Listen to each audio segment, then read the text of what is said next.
It's you TV ప్రేక్షకులకు నమస్కారం. నేను మీ డాక్టర్ శృతి. ఈరోజు కార్యక్రమంలో ఒక విశిష్టమైన అతిథిని మీకు పరిచయం చేయబోతున్నాను. వారు ఒక గాయకులు, సంగీత దర్శకులు, రచయిత, నిర్మాత, ఇలా ఒక్కటేమిటి, పలు రంగాల్లో పలు విభాగాల్లో తనకంటూ ఒక ప్రత్యేకమైన ముద్ర వేసుకున్నారు. దాదాపు ఇప్పటి వరకు 800కు పైగా అన్నమాచార కీర్తనలను వారు స్వరపరిచి పాడడం జరిగింది. అలాగే 150 రామానుజాచార్యుల గీతాలను చక్కగా వారు స్వరపరిచి పాడారు. ఇవే కాకుండా ఎన్నో వేదికలపై ఎన్నో వేల పాటలను అద్భుతంగా ఆలపించి రస హృదయాలను పరవశింపు చేశారు. ఇవే కాకుండా వారు హరికథను కూడా చెప్పి ఆ పాండిత్యము, ఆ సాహిత్యంలో ఉన్న అంతరార్థాన్ని కూడా, ఆ ఆసక్తి ఉన్న అభిరుచుల హృదయాలను వారు రంజింప చేస్తారు. అలాగే ఇటీవలే 2 సంవత్సరాల క్రితం వారు ఆహాలో ఒక సినిమాను నిర్మించడం, అలాగే వెబ్ సిరీస్ కూడా మీ ముందుకు తెచ్చే ప్రయత్నంలో నిమగ్నమై ఉన్నారు. మరి ఈరోజు వారితో మాట్లాడి మరిన్ని విశేషాలు వారి మాటలు తెలుసుకుందాం. ఇంతకీ వారు మరెవరో కాదు, పడాల శ్రీ తారక రామారావు గారు. మరి వారితో మాట్లాడదామా? నమస్కారం అండి. నమస్తే అమ్మా, బాగున్నారా? బాగున్నానండి గురుగారు, మీరు ఎలా ఉన్నారు? బాగున్నానమ్మా. సో ఈనాటి మన కార్యక్రమాన్ని చక్కటి గీతంతో శుభ ప్రారంభం చేద్దాం. తప్పకుండా. వందనమో రామానుజ వందల వేలైన భక్త వాగ్విలసనముల్ బృందారక సందోహముగాంచి మమ్ము సదమలదయతో చిరునవ్వుల్ చిందాడన్ చిందుమయ్యా రామానుజ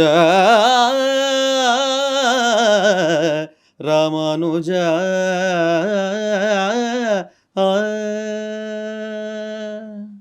జై శ్రీమన్నారాయణ. జయ శ్రీమన్నారాయణ. సో పడాల తారక రామారావు గారు, అసలు మీ స్వస్థలం? మాది విజయనగరం అండి. విజయనగరం మ్యూజిక్ కాలేజీలో నేను సంగీతం నేర్చుకున్నాను. మహారాజా సంగీత కళాశాల, ఎక్కడైతే ఘంటసాల గారు, సుశీలమ్మ గారు వీళ్ళందరూ అంటే సంగీతం మాకన్నా ముందు నేర్చుకున్నారో అదే కాలేజీలో నేను కూడా డిప్లొమా చేశాను. మా నాన్నగారు పడాల రామదాస్ గారు మంచి Bhagavatar, Harikatha Bhagavatar and all India radio mridanga artist. 17 ఏళ్లకు రాష్ట్రపతి వివి గిరి గారి చేతుల మీదుగా అవార్డు తీసుకున్నారు నాన్నగారు. సో వారి ద్వారా మాకు సంగీతం బాగా అలవాటైంది. చిన్నప్పటి నుంచి పాడడం, వినడం, వీటి వల్ల అలా సంగీతంలో ఉండిపోయాం అన్నమాట. మరి చిన్నప్పుడు మీ విద్యాభ్యాసం అదంతా ఎలా కొనసాగింది? విద్య అంటే నేను 10th క్లాస్ వరకు చదువుకున్నానండి బాగానే. తర్వాత సంగీతం నన్ను బాగా లాగేసింది. కాలేజీలో జాయిన్ అయ్యి కూడా డిస్కంటిన్యూ చేసేసాను. అంటే ఎలా అంటే మా నాన్నగారికి అబద్ధాలు చెప్పి మ్యూజిక్ కాలేజీకి వెళ్ళిపోయాడు, కాలేజీకి వెళ్తున్నానని. తర్వాత మా ప్రిన్సిపల్ గారు ఫోన్ చేసి, ఏమండి మీ వాడు రావట్లేదంటే, మా నాన్నగారు అడిగారు, ఏరా నువ్వు కాలేజీకి వెళ్ళట్లేదంట అంటే, లేదు నాన్నగారు, ఇలా నేను మ్యూజిక్ కాలేజీకి వెళ్ళిపోతున్నాను, ఆయన ఉంది ఎగ్జామ్స్ రాసేస్తాలేండి అని చెప్పాను. ఆయన కూడా మా ప్రిన్సిపల్ గారు ఎవరైతే ఉన్నారో ఆయన కొంచెం వైలిన్ నేర్చుకునేవారు. ఆయన నాన్నగారితో, పోన్లేండి మీ వాడికి మ్యూజిక్ బాగుంటుంది, బాగా ఇష్టంలా ఉంది, ఈ టైం కూడా దానికే పెడతాడన్నారు. తర్వాత డిగ్రీ ప్రైవేట్గా చేశా. సో సంగీతంలో నేను ఉండిపోయాను. నేను చిన్నప్పుడు 10th క్లాస్ తర్వాత నుంచి పూర్తిగా సంగీతానికి అంకితం అయిపోయి, ఇంకోటి మ్యూజిక్ కాలేజీలో ఇక్కడలాగా చెప్పారన్నమాట. మార్నింగ్ వెళ్ళి మళ్ళీ ఈవినింగ్ కూడా వెళ్ళాలి మా మ్యూజిక్ కాలేజ్కి 2 టైమ్స్. మధ్యలో అంతా కూడా నేను మ్యూజిక్లో ఉండేవాడిని, సాధన. అలా దాంతో మార్నింగ్ టు ఇంచుమించుగా సాయంత్రం 7 వరకు సంగీతంలోనే ఉండేవాడిని. పాడినా పాడకపోయినా ఏదో పాఠం వినడమో, మా గురువుగారు మాట్లాడింది వినడమో, అలా ఇదే పనిలో ఉండేవాడిని అనమాట. సో అలాగా ఆ నేర్చుకున్న విద్యాభ్యాసం టైం అంతా కూడా అలా గడిచింది. ఆ తర్వాత మ్యూజిక్ నేర్చుకున్న తర్వాత మ్యూజిక్లోనే తెలియకుండానే ఇంకా ఇందులో ఉండిపోయాం. ఓకే, మీరు నేర్చుకున్న మొట్టమొదటి పాట అంటే మా నాన్నగారు చిన్నప్పుడు పాడేవారు. మా ఇంటి దగ్గర పాడుతున్నప్పుడు, గోపాల దయచేయరా నీలీల చాలించరా అని ఆయన పాడేవారు. అదే ఫస్ట్ పాట మాకు. ఆయన పాటే మాకు అందరికి మేలుకొలిపోయేది. సో గోపాలుడి వేణుగానము, ఆ స్వరాలు మిమ్మల్ని బాగా ఆకర్షించాయి అన్నమాట. అప్పుడే నేను ఆ చిన్నతనంలో కొన్ని కీర్తనలు అంటే చిన్న చిన్న పాటలు రాసేవాడిని. అప్పుడు కృష్ణుడి మీద ఒక కీర్తన, నా 8వ తరగతి అప్పుడు ఒక పాట రాశాను నేను. అప్పుడే పాట రాశాను. అప్పుడు దేశభక్తి గీతం ఒకటి రాశాను. ఇందిరాగాంధీ మీద ఒక పాట మా ఫ్రెండ్ వైఎల్ఎన్ ప్రసాద్ అంటే వారు రాశారు. ఆ రాసిన దాన్ని నేను చిన్నప్పుడు కంపోజ్ చేశాను. ఆ పాట మా మ్యూజికల్లో పాడాను. ఇలా అంతా అప్పటి నుంచే ఇది అలా అలవాటయింది. మరి రాయటం అనేది ఎక్కడి నుంచి అలవాటైంది మీకు? ఇప్పుడు ఈ రాయడం ఎప్పుడు కూడా ఎలా ఉంటుందంటే అండి, మనం ఎప్పుడైతే దేంట్లో ఉంటామో అది మనల్ని ప్రేరేపిస్తుంది అని నేను నమ్ముతాను. మనం కూడా ఏదో ఒక పాట రాయాలి అన్నప్పుడు నేను ఇంచుమించు 100 పాటలు రాసి ఉంటాను అన్నీ కలిపి. 100 పాటల 100 వరకు పాటలు రాసి రాశారు. ఉంటాను. అవి ఇవి అన్నీ కలిపి అన్నీ అంటే నాకు అనిపించింది అనుకోండి ఏదో ఒక సందర్భం వస్తుంది. ఇప్పుడు వినాయక చవితి వస్తుంది. వినాయకుడి మీద పాట రాయాలి. అంటే అలా ఒక కొద్ది రోజులు దాని మీద దృష్టి పెడతాం. ఆటోమేటిక్‌గా ఒక పాట తయారవుతుంది. ఇప్పుడు ఇంకా ఈజీగా ఏఐ రాసేస్తుంది. ఇంకా అసలు కష్టమే లేదు ఇంకా. ఇప్పుడు చాలా వరకు ఇంకా కంపోజర్స్ తోటి, లిరిక్స్ రైటర్‌తో పని లేకుండా అయిపోయిందనమాట. చాలా వరకు పాపం ఏఐ ఇచ్చేస్తుంది. అదే అందరూ తీసుకుంటున్నారు. దాన్ని అందరూ ఆస్వాదిస్తున్నారు. కొద్ది రోజులు అలా జరుగుతుంది. తప్పదు. దాన్ని కూడా మనం ఎంజాయ్ చేద్దాం. ఓకే. మీ ఫ్యామిలీ గురించి చెప్పండి. అక్క తమ్ముళ్ళు, అన్న చెల్లెళ్ళు. మా అక్కయ్య కరాటే కళ్యాణి అని మీకు అందరికి తెలిసి ఉంటుంది. ఆవిడ మంచి ఆర్టిస్ట్ అండ్ కరాటే కళ్యాణి గారు మీ సోదరి. మా ఓన్ సిస్టర్. అవునా? నా తర్వాత తమ్ముడు ధీరజ్ చంద్ర. వాడు బాగా పాడతాడు. వాడు మాకు కొంచెం లేట్గా పుట్టాడు, చిన్నపిల్లాడు వాడు. వాడు బాగా పాడతాడు, ఎంఏ మ్యూజిక్ చేశాడు. మా అమ్మగారు బాగా పాడతారు. మా అబ్బాయి బాగా పాడతాడు. వాడు కూడా బాగా ఇప్పుడే స్టార్ట్ చేశాడు. వాడు చిన్న చిన్న రికార్డింగ్స్ కట్ చేస్తున్నాడు 8th క్లాస్. మొత్తం అంతా సంగీత కుటుంబం. రోజు మా ఇంట్లో భలే ఉంటుంది. ఒకరు పాడితే ఒకరు నవ్వుతారు. మా అబ్బాయి అయితే అందరినీ ఎక్కిరిస్తుంటాడు. మొత్తం రాగాల విన్యాసం జరుగుతుంది మా ఇంట్లో. మా అమ్మగారు పాడుతుంటే వాడు ఎక్కిరిస్తుంటాడు. నాన్నమ్మ నువ్వు తప్పు పాడుతూ ఉంటాడు. ఎరా నన్నే ఎక్కిరిస్తావరా అని మా అమ్మగారు సరదాగా అవుతుంటుంది. వాడు ఉదయం లేచి పాపం 5:30, 6 కల్లా ప్రాక్టీస్ స్టార్ట్ చేస్తాడు. మళ్ళీ స్కూల్కి వెళ్ళిపోవాలి కదా, 8th క్లాస్ అవుతున్నాడు. 5:30, 6కి స్టార్ట్ చేస్తాడు. మీకు రాగాలతోటే సుప్రభాతం. ఖచ్చితంగా. అంటే ఇంకే పని ఉండదండి ఇంట్లో. అందరం సంగీతంలోనే ఉంటాం మ్యాక్సిమం. ఇంట్లో ఉంటే సంగీతం, బయటకు వస్తే ఇంకా లోకాభిరామాయణ అంతే. ఒకవేళ తారక రామారావు గారు సంగీతం నేర్చుకోకపోతే ఏమై ఉండేవారు? ఏమవను, సంగీతం నేర్చుకుంటాను.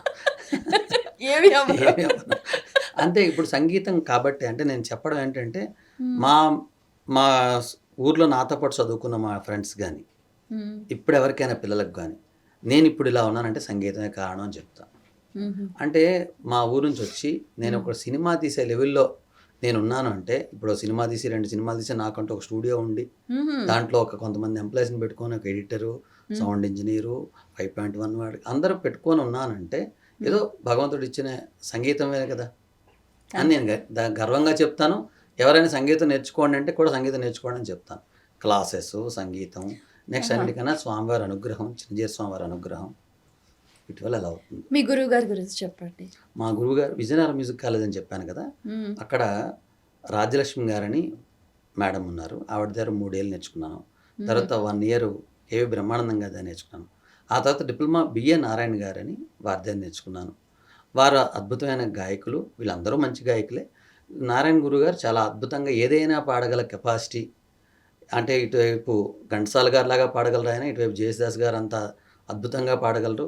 మంచి పాండిత్యం అన్నీ ఉన్న వ్యక్తి అనమాట. అలాగే కేవి బ్రహ్మానందం గారు కూడా మంచి లైట్ మ్యూజిక్స్ బాగా కంపోజ్ చేస్తారు. ఆయన మంచి అద్భుతంగా పాడతారు. మీకు ఆకులో ఒకనే అనే పాట ఉంది, జయప్రద గారు పాడతారు. అది వారు కంపోజ్ చేసింది. ఆ జయప్రద గారికి కూడా బ్రహ్మానందం గురువు గారే. సో అలా వారు అలాంటి పెద్దవాళ్ళ దగ్గర నేను కూడా ఉండడం వల్ల తర్వాత నారాయణ గురువు గారు నన్ను కూర్చోబెట్టి వారు కంపోజ్ చేసేవారు రేడియోకి గట్ట. సో దాంతో నాకు కొంచెం అలా ఎలా కంపోజ్ చేయాలో తెలిసింది. ఇక్కడికి వచ్చి కూడా నేను ఎవరి దగ్గర జాయిన్ అవ్వాల, అంటే ఏదో అసిస్టెంట్గా ఏం చేయలేదు. డైరెక్ట్గా కంపోజర్గానే నేను పరిచయం అయ్యాను. గ్రేట్. అంటే మీ మీద మీకున్న నమ్మకం అనుకోవచ్చు. కొంతమంది చూసిన వాళ్ళు పెద్దవాళ్ళు వీటికి టాలెంట్ ఉందని ఇవ్వటం. ఎందుకంటే కంపోజింగ్ అనేది వేరండి. ఇప్పుడు చాలామంది కంపోజింగ్ అంటే వాళ్ళకి చాలామంది తెలియట్లేదు. ఇప్పుడు ఒక 300 మంది మ్యూజిక్ డైరెక్టర్లు ఉంటే అందులో గట్టిగా 3 కంపోజ్ చేయడం వచ్చు. మిగతా వాళ్ళు ఎవరికి కంపోజ్ చేయడం రాదు.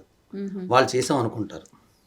అందరిని కూర్చోబెట్టి ఒక పేపర్ ఇచ్చి ఇది కంపోజ్ చేయంటే ఏం చేయాలో తెలియదు. అడిగి చూస్తారంతే, పాడండి అంటారు తిరిగి వెళ్ళనే.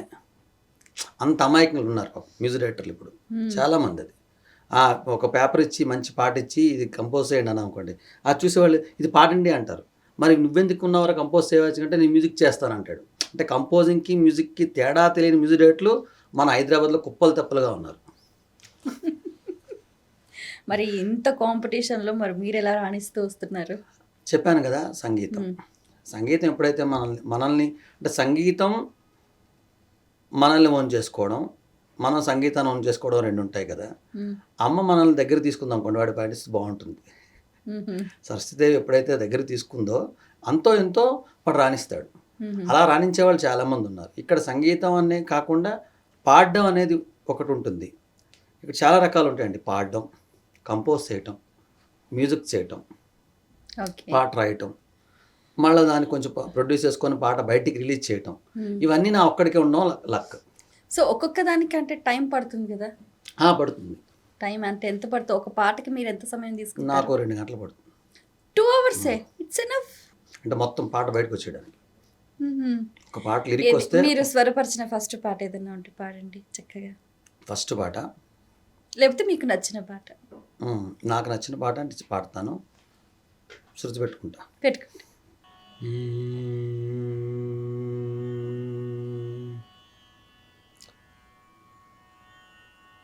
ఎందరి వెంటలనేగేము చందపు హరిని శరణనియదము, ఎందరి వెంటలనేగేము చందపు హరిని శరణనియదము, చందపు హరిని శరణనియదము, శరణనియదము, చందపు హరిని శరణనియదము. ఇది ఒక స్టైల్. గమ గమ రే మగరి సా నిధప గమ గమ రే పమగరి, ఇలా స్వరం పాడొచ్చు. ఇవి బాగుంటాయి చక్కగా. అంటే ఇప్పుడు ఏ పాటకైనా పాడేయచ్చు ఇలాగా. ఇలా మనం రే గమ ప గమ రే మగరి స నిధప రీ రీ, ఈ స్వరం ఏమిటి అని తెలిసిందనుకోండి, అప్పుడు కంపోజింగ్ అన్నీ ఈజీగా ఉంటాయి. సో ఇదంతా కొంచెం నాలెడ్జ్తో కూడుకున్నది. సంగీతం అంటే జ్ఞానం, పాడడం కాదు. పాడటం ఎవరైనా పాడచ్చు, బట్ సంగీతం అంటే నాలెడ్జ్.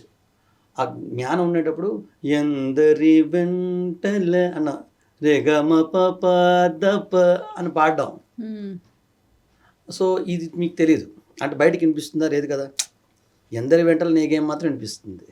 ఆ వెనకాతలు ఏముంటుందో అది స్వరం. ఓకే. మామూలుగా పాట అందరికీ తెలుస్తుంది. అంటే ఒక ఇంగ్లీష్ రాని వాడికి వచ్చిన వాడికి తేడా ఏంటంటే, మాట్లాడితే యువతలవాడికి అర్థం అవుతుంది, తెలియని వాడికి అర్థం కాదు, ఎవరైనా చెప్తే తెలుస్తుంది. అలా సంగీతం కూడా ఒక నాలెడ్జ్ అనుకుంటే, సంగీతం కూడా ఒక లాంగ్వేజ్ అనుకుంటే, అవతల వాడికి అర్థమయ్యేది మనకి మామూలుగా వినిపిస్తుంది. బట్ అందులోపల ఏదైతే జ్ఞానం ఉందో, ఆ స్వరం ఉందో, అది తెలియడానికి సంగీతం నేర్చుకుని ఉండాలి. అలా నేర్చుకోవడం చాలా బాగా నేర్చుకున్న తర్వాత కొంత స్వరజ్ఞానం వచ్చాక అమ్మ అనుగ్రహం ఉంటే కొంత వస్తుంది. బాగుంది. మీరు ఇలా సంగీతం వైపు పూర్తిగా ధ్యాస పెట్టేసరికి మీ చుట్టాలు, స్నేహితులు లేదా మీ స్కూల్ మేట్స్ కానీ వాళ్ళు ఎలా స్పందించేవారు? ఫస్ట్లో అందరూ కొంచెం కామెడీగా చూసేవారు. చిన్నప్పుడు యాక్చువల్గా కాలేజీ మానేయడానికి ఒక కారణం కూడా అది. మ్యూజిక్లో కొంచెం ఉండేటప్పుడు ఫ్రెండ్స్కి ఎవరికి తెలియదు సంగీతం అంటే. దాని మీద అవగాహన లేని వాళ్ళు రకరకాలుగా హేళన చేస్తూ ఉంటారు. హేళన చేసేవారంటే పాపం అది హేళన కూడా కాదు, వాళ్ళకి తెలియదు. వాళ్ళకప్పుడు ఆ చదువుకున్న వాళ్ళకి అంటే మిగతా చదువులు చదువుకున్న వాళ్ళకి ఏమిటో ఎప్పుడు సంగీతం తిరుగుతాడు అన్న టైప్లో ఉంటారన్నమాట. కొంచెం సంగీతం వాళ్ళు డిఫరెంట్గా ఉంటారు, సమాజానికి కూడా అంటే వీళ్ళు ఒక పద్ధతిగా ఉంటారు. సో దాంతో వీళ్ళకి కూడా నచ్చదు. వాళ్ళతో తిరిగి వాడితో పాటు వీడు పాడైపోతే వీడికి నచ్చుతాడు. పొరపాటున ఎక్కడ పాడవకుండా ఉంటే వాడికి నచ్చదు. మనిషి తాలూకా నైజం అది. మేము అందరం కలిపి సినిమాకి వెళ్తున్నాం, నువ్వు కూడా రా అంటారు. నేను రాను, నాకేదో ప్రోగ్రామ్ ఉందో లేకపోతే కచేరీ ఉందో వినడానికి వెళ్ళాలంటే వాడు కోపం వస్తుంది. ఏది పెద్ద సంగీతం అని ఆ టైపులో వాడు మాట్లాడతాడు. అది కామన్గా జరుగుతుంది. సో ఆ విధంగా జరిగేటప్పుడు ఏమంటారా వీళ్ళతో మనం ఎందుకు సంగీతం నేర్చుకుంటే బెటర్ కదా. అప్పుడు అక్కడే కదా, ఇప్పుడు మనం ఇటు సైడ్ వచ్చామనుకోండి, అక్కడెవరు అలాంటి వాళ్ళు ఉండరు, జడ్జ్ చేసేవాళ్ళు ఉండరు. ఫస్ట్ ఆఫ్ ఆల్ ఏం సంగీతం నేర్చుకుని ఏం చేస్తారా, శుభ్రం చదువుకోవచ్చు కదా అని మా పెదనాన్నగారు ఇలాంటి వాళ్ళు అనేవారు. అలా ప్రతి సంగీతం నేర్చుకున్న ప్రతి కుర్రవాడికి, విద్యార్థికి ఎవరికైనా సరే ఇవన్నీ ఉంటాయి. ఇప్పుడే చూడండి, కొంతమంది బాగా పాడతారు పిల్లలు. ఆ పేరెంట్స్ ఏమంటారు, ఆమె బాగా పాడుతుందని అంటే కానీ చదువుకోవాలండి, 10th క్లాస్ ఎగ్జామ్స్ వచ్చాయి అంటారు. సరే మంచిది. వాళ్ళు బాగా పాడతారు పాపం, వాళ్ళకి ఇంట్రెస్ట్ ఉండదు, పిల్లలకి తెలియదు ఎలా నేర్చుకోవాలో. పేరెంట్స్ ఏం చేస్తారు, వాళ్ళకి చదువుకుంటేనే బెటరు అనే ఒక ఫీలింగ్ ఉంటుంది. సో పిల్లలకి బాగా వచ్చినా వాళ్ళు అప్పుడు ఆపేసి తర్వాత ఎప్పుడు వీళ్ళు పెద్ద అయిన తర్వాత వీళ్ళే నేర్చుకుంటారు కదా అనే ఉద్దేశంలో వాళ్ళు అప్పుడు ఆపేస్తారు. కానీ అప్పుడు ఆపడమే వాళ్ళ సంగీతంకి ఆగిపోయిందని లెక్క. తర్వాత వాళ్ళు నేర్చుకుందాం అన్న అవ్వదు, తర్వాత నేర్చుకుందాం అన్న కుదరదు, రెండు అయిపోతాయి. అయితే ఒకసారి బ్రేక్ లేకుండా సాధన అనేది కంటిన్యూస్గా అలా ఉండాలంటారు. ఎవరికో జరుగుతుంది. ఎందుకంటే అందరికీ ఇప్పుడు 10th క్లాస్ రాగానే మాన్పించేస్తారు. పిల్లలకు బాగా వస్తుంది వాళ్ళకి నేర్పితే. ఎందుకు రాదండి? అందరికీ వస్తుంది. నేర్పే విధానం, నేర్చుకునే విధానం, ఆ ఇంట్రెస్ట్ ఉండే తల్లిదండ్రులు, ఎన్విరాన్మెంట్, ఇవి 4 కలిసి ఉండాలి, అప్పుడు వస్తుంది. సో మీరు సంగీతం నేర్చుకున్న తర్వాత మ్యూజిక్ డైరెక్షన్ చేసేటప్పుడు ఆ మొట్టమొదటిసారి ఆ సందర్భంలో మీ స్పందన ఎలా ఉండింది? ఫస్ట్ నేను చేసింది సర్వం సాయిమయం అనే ఒక సీడీ. మల్లం రమేష్ గారని వారు ఒక ఉషా కిరణాలు అనే సినిమా చేశారు.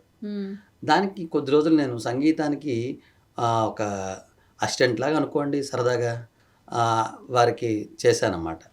ఆయనే ప్రొడ్యూసరు. అప్పుడు నేను కొన్ని స్టూడియోస్కి వారితో వెళ్ళటం చేస్తుంటే ఆయనకి అనిపించింది, ఓహో ఇతను బాగా టాలెంటెడ్, బాగా పాడుతున్నాడు అనిపించి, నేను ఒక సాయిబాబా పాటలు రాశాను, మీరు కంపోజ్ చేస్తారా అన్నారు. చేస్తానండి. అందులో నేను కూడా ఒక పాట, అంటే మా అమ్మగారు కొంచెం రాసిందాన్ని కంప్లీట్ చేసి అందులో ఒక పాట కూడా నేను కంపోజ్ చేశాను మా ప్రేక్షకుల కోసం. అవునా? సాయి సాయి అన వంతు నన్ను సంరక్షించుట నీ వంతు, సాయి సాయి అన వంతు నన్ను సంరక్షించుట నీ వంతు, సాయి సాయి పని గొప్ప మపమమ్మ రెమరిర్రి నిరిసస్స అని ఒక బిట్టు ఉంటుంది. గురువని తలచుట నా వంతు, నన్ను గురుతుగా చూచుట నీ వంతు, బాబాని పిలచుట నా వంతు, నా బాధలు బాపుట నీ వంతు, సాయి సాయి అన నా వంతు నన్ను సంరక్షించుట నీ వంతు, సాయి సాయి. అప్పుడు ఇప్పుడు కాసర్ల శ్యామని చాలా బాగా రాస్తున్న ఒక రైటర్ ఎవరైతే ఉన్నారో అతను కూడా ఇందులో పాట రాశాడు. లాలి లాలి లాలి రాజాధిరాజు కోలాలి, లాలి లాలి అని ఒక పాట. అలా చాలా మంచి పాటలు. జగమంతయు నీవే సాయిరాం, జననాథుడవు నీవే సాయిరాం, ఇహము పరము నీవే సాయి, శరణం భరణం నీవే సాయి, సతతం స్మరణం నీవే సాయి, సాయిరాం సాయిరాం. ఈ పాట మా గురువుగారితో పాడించాను, బిఏ నారాయణ గారితో. అలా ఈ పాట అప్పుడు నాకు యాక్చువల్గా బాబా అంటే అంత భక్తి ఏమీ లేవు. వారికి ఇష్టం బాగా, మల్లం రమేష్ గారు అన్న అతనికి చాలా సర్వం సాయిమయం అని ఒక పాటలు రాయడం కాకుండా ఒక ఓ పరమేశ నేనేమని ప్రస్తుతించేదనని ఒక 108 పద్యాలు కూడా రాశారు. ఆ 108 పద్యాలు నేను కంపోజ్ చేయడం, మా గురువుగారు పాడడం జరిగింది. సో ఆయన ఇచ్చారు. ఇప్పుడు ఈ జగమంతి నీవే సాయిరాం అనే పాట రాజు తప్పేట అన్న అబ్బాయి క్రిస్టియన్, ఆ అబ్బాయి రాశాడు. ఆ అబ్బాయి నాకు అసలు బాబా గురించిగా నేను తెలియదు అంటే, ఓ పని చేయి, నువ్వు మీ దేవుడి గురించే రాయు, నేను కంపోజ్ చేస్తానని రాయించాను అతనితో. దైవం ఒకడే కదా, దైవం ఒకడే కదా, నువ్వు రాయు నేను కంపోజ్ చేస్తా అని చెప్పి ఆ అబ్బాయి మళ్ళీ ఎంతవరకు పాపం ఒక క్రిస్టియన్ పాట కూడా రాయలే. అన్నీ ఏవో నాకు సినిమా పాటలు ఇలా రాస్తాడు తప్పించి ఆ అబ్బాయి డివోషన్గా రాయలేడు. అలా వద్దు, నువ్వేమనుకుంటావు అలా రాయి, నేను దాన్ని కంపోజ్ చేస్తాను అని చెప్పి దానికి ఒక సాయిరామ్ అని జోడించి ఆ పాట కంపోజ్ చేశాను. ఇది నా ఫస్ట్ క్యాసెట్. సో మీ సంగీత దర్శకత్వంలో ప్రముఖ గాయకులు బాలసుబ్రహ్మణ్యం గారు, జానకి గారు పాడారని విన్నాము. సో మరి వారితో మీరు వర్క్ చేయటం మీకు ఎలాంటి అనుభూతినిచ్చింది? ఎప్పుడు పెద్దవాళ్ళతో పనిచేయడం అనేది అదృష్టం ఫస్ట్ ఆఫ్ ఆల్. ఎందుకంటే వాళ్ళు ఎన్నో పాటలు పాడినవారు, మన పాట కూడా వాళ్ళు పాడడం మన అదృష్టం ఫస్ట్. ఇప్పుడు జానకమ్మ గారు 40,000 పాటలు పాడారు. అవును. ఆవిడ నా స్టూడియోకి వేరే పాటల కోసం వచ్చారు. ఆవిడ 2 పాటలు ఆవిడే రాశారు. తేనెలా తీయగా ప్రియా పాడాలి పాటలే హాయిగా మత్తుగా అని ఒక పాట రాసి నన్ను కంపోజ్ చేయమన్నారు, మ్యూజిక్ చేయమన్నారు. నేను చేశాను. దానికి నవీన్ మాద్రి ఒక అబ్బాయి కీబోర్డ్ వాయించాడు, అతను చేశారు. చాలా బాగున్నాయి, చాలా మెచ్చుకున్నారు అమ్మ ఆ పాటలు 2. తర్వాత ఒకసారి నాకు ఫోన్ చేసి, "నాన్న ఇలాగా కొన్ని పాటలున్నాయి చేయాలని" చెప్పి పాటలు నా దగ్గర స్టూడియోకి వచ్చి పాడుతుంటే, అప్పుడు "నీదేమైనా పాట ఉంటే నేను పాడతానంటే" అప్పుడు దేశభక్తి గీతం ఒకటి ఆవిడకి వినిపించా. ఆ పాట ఆవిడకి చాలా నచ్చింది. నా ఛానల్‌లో కూడా ఉంది పాట. 'జనని జన్మభూమిశ్చ అని 'స్వర్గాదపి గరీయస్' అని ఉంటుంది కదా!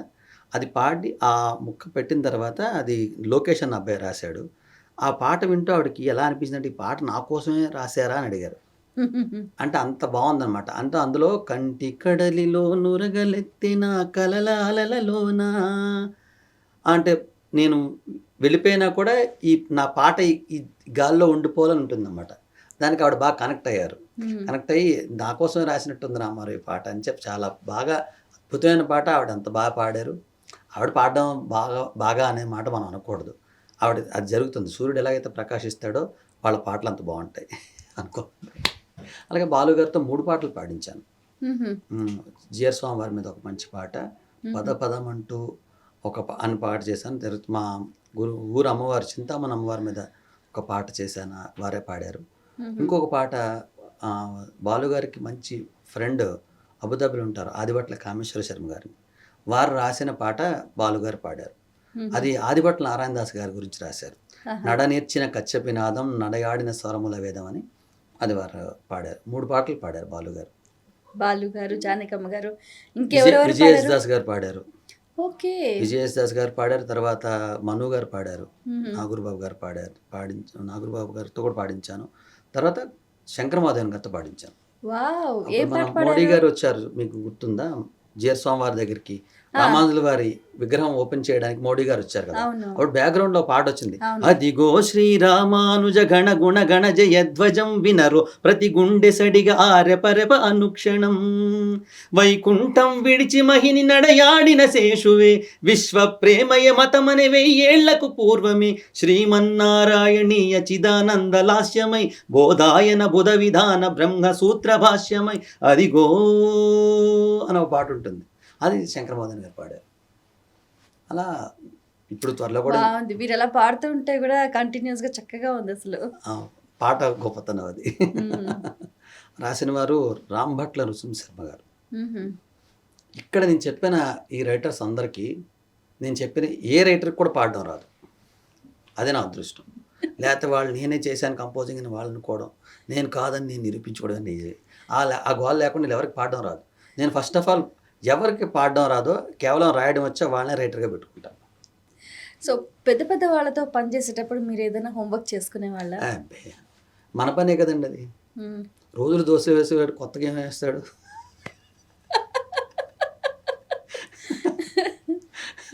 ప్రతిరోజు అదే పని, దానికోసం ప్రిపరేషన్ అవసరం లేదు కదా. కంపోజింగ్ కూడా నాకు అంతే, దేవుడి దయ వల్ల.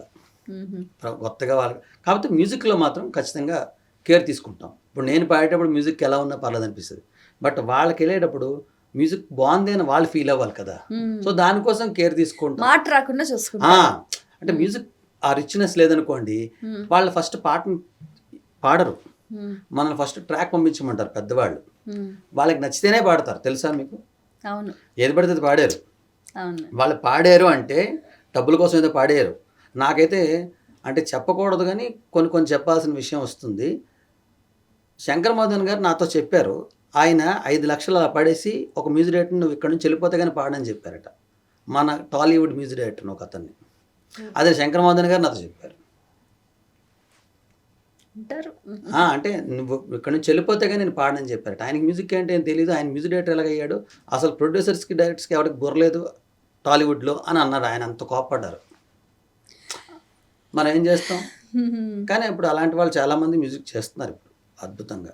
ఓ మంచి కీర్తన మా ప్రేక్షకుల కోసం. ఇహ పరములు గొనని దేవుడే, ఇహ పరములు గొనని దేవుడే, సహజమిన్నిటాను సర్వేశుడే, ఇహ పరములు గొనని దేవుడే, సహజమిన్నిటాను సర్వేశుడే, ఇక పరములు గొన నీ దేవుడే, ఈ దేవుడే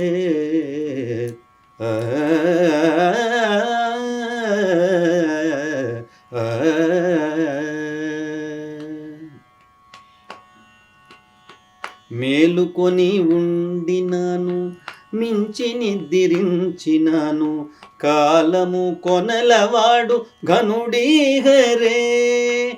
ఏలాగు శ్రీ వెంకటేశుడెదలోన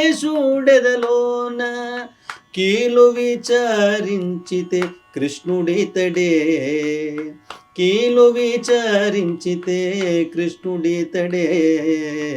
ఇక పరములుగోన నీ దేవుడే, సహజమిన్నిటాను సర్వేశుడే.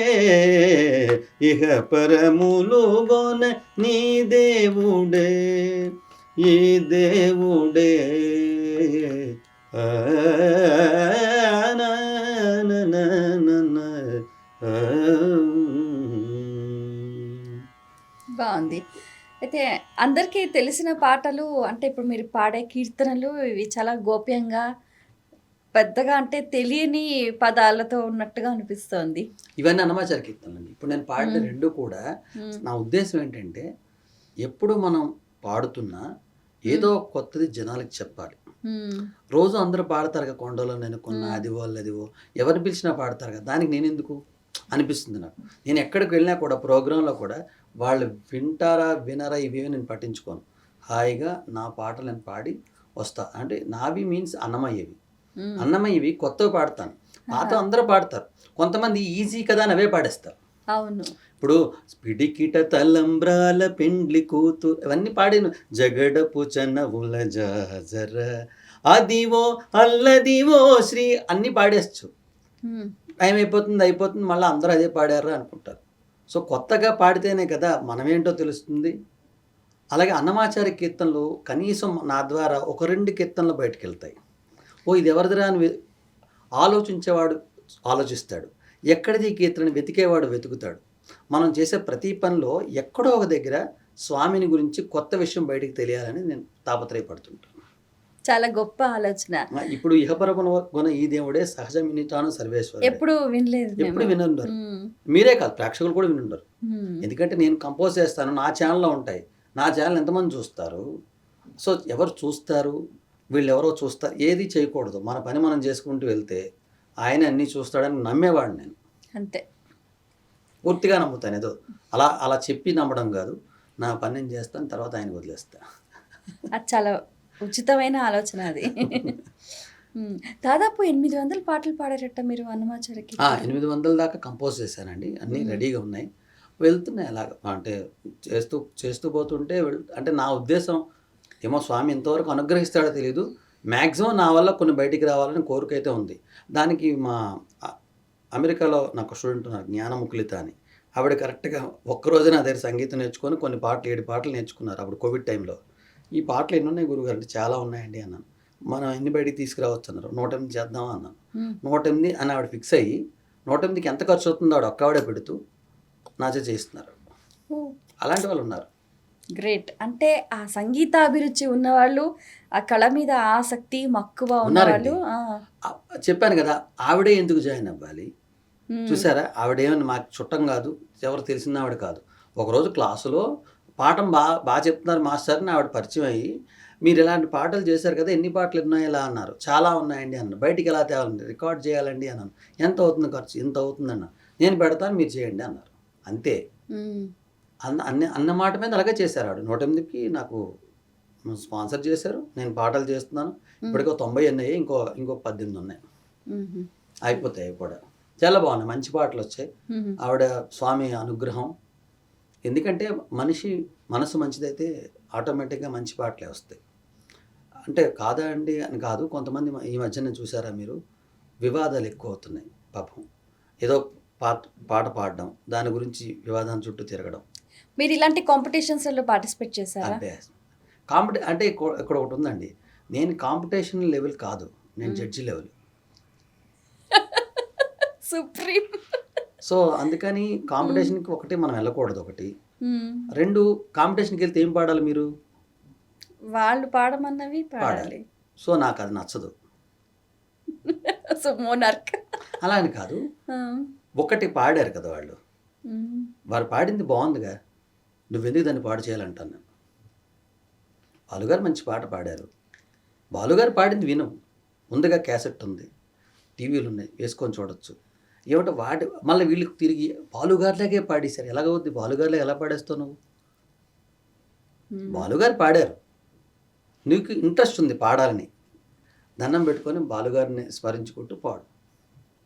ఇంతకీ ఇతనే అపర బాలులా ఫీల్ అయిపోతుంటారు. పోనీ శుభ్రం పాడతారంటే అసలు పొరపాటును కూడా కలవదు శృతి ఒక్కొక్కళ్ళది, అలాగే పాడుతుంటారు. సో ఏదో కొంతవరకు పాడుతా తీయగా ఇలాంటివి కొంత బెటర్ చేశారు. సో ఇవన్నిటికీ నేను కొంచెం దూరం, నా స్టూడెంట్స్ కూడా ఎవరిని వెళ్ళమని చెప్పను. ఓకే, మీకు బాగా పేరు తీసుకొచ్చిన పాట? చెప్పాను కదా, పేరు తీసుకొచ్చింది తీసుకురాలేదని ఏది ఉండదు. ఏది విన్నా ఎవరైనా బాగుందంటారు. సో అన్నీ నాకు అంత ఎంత పేరు తీసుకొచ్చినవే. కొంచెం మంచి పాటలు, ఎక్కువగా నాకు ఇతను బాగా కంపోజ్ చేస్తున్నాడు, బాగా పాడుతున్నాడని జిఆర్ స్వామి దగ్గర వచ్చింది పేరు. ఇది ఆ పాట పాడండి చక్కగా. అదిగో శ్రీ రామానుజ గణగుణ కనక జయధ్వజం. అంతేకాకుండా జిఆర్ స్వామి దగ్గర ఎక్కువ పాడడం వల్ల, ప్రోగ్రామ్స్ తీసుకెళ్ళటం వల్ల వారు మొన్న కూడా బృందావనంలో 7 రోజులు పాడారు. ఓకే, ఇంకొకటి ఏదైనా జిఆర్ స్వామీజీది మంచి ఫుల్ లెంత్ సాంగ్ పాడండి. శ్రీ విష్ణు సేవ సేయించు త్రోవ చిన్న జేరు స్వామి, ఆహ్లాద భాష్యాలు ఆచార్యులై బ్రోవ చిన్న జేరు స్వామి, ఆసక్తి ఆసక్తి హరినామ పునరుక్తి చిన్న జేరు స్వామి, సద్భక్తితో ముక్తి పదమిచ్చు గురుమూర్తి చిన్న జేరు స్వామి, ఆనందమేమో ఈ అనుబంధమేమో, ఆనందమేమో ఈ అనుబంధమేమో, ఆ శ్రీగంధ చరణాల చలనాల శరణాల సంధాన మౌఖామి, మా చిన్న జేరు స్వామి, మా చిన్న జేరు స్వామి. బాగుంది, పదాలు కూడా చక్కగా సరళంగా ఉన్నాయి. ఎలా ఉన్నాయో తెలుస్తుంది. అంటే మీకు శ్రీరామానుజ పద సన్నిధికి వేగమే చేరుము ఓ మనస, నారాయణుని నామస్మరణతో మోక్షము కలుగును ఓ మనస. ఇది యాక్చువల్గా మూడు స్టేజ్లు అన్నమాట.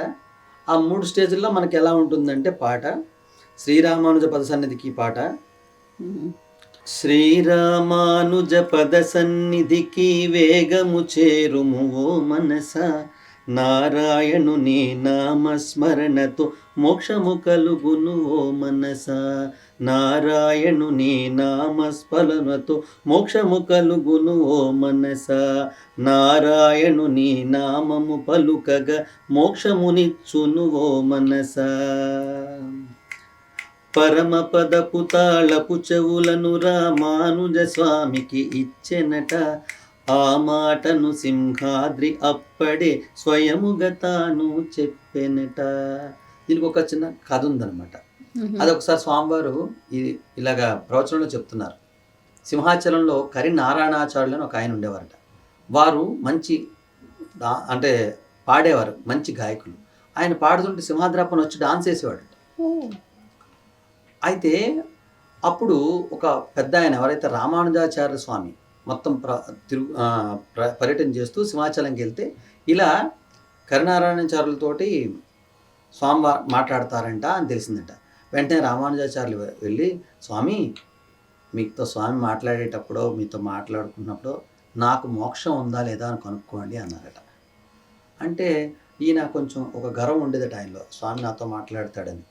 సరే తటపట్టేస్తూ స్వామి రాగానే, స్వామి ఇలాగా రామానుజాచార్యులు ఒక ఆయన వచ్చారు, వారికి మోక్షం వస్తుందో లేదో కనుక్కోమన్నారంటే, అప్పుడు స్వామి చెప్పంటే, పరమపదం అన్నది ఉంది కదా, దాని తాళం చెవి ఆయన దగ్గరే ఉంది, నీకు మోక్షం కావాలని నువ్వు ఆయన్ని ఆశ్రయించాలని చెప్పారట. సూపర్. అవునా, ఆయన అంత గొప్పవాడు, చాలా గొప్ప, ఆయనకే మోక్షం ఇచ్చి ఎవరికైనా మోక్షాన్ని కలిగించే ఇది ఉంది, సో నువ్వు కూడా వెళ్ళి ఆయన దగ్గర సమాశ్రయం అవ్వు అని చెప్పారట. సో అప్పుడు ఆ మాట స్వామివారు చెప్పినప్పుడు నేను పరమ పదపు తాళపు చెవులను రామానుజ స్వామికి ఇచ్చెనట, ఆ మాటను సింహాద్రి అప్పడే స్వయముగా తాను చెప్పెనట, శ్రీరామానుజ పద సన్నిధికి వేగమే చేరుము ఓ మనస. ఈ పాట కూడా ఎందుకు రాశానంటే, మంచిర్యాల 1000 మందితో పాడించాను పాటలు నేను. మ్మ్. అప్పుడు అందరికీ ఆడవాళ్ళ ఈజీగా పాడుకునేటట్టుగా ఈ పాట రాసి కంపోజ్ చేసి వాళ్ళందరితో ఈ పాట పాడించాను. మ్మ్.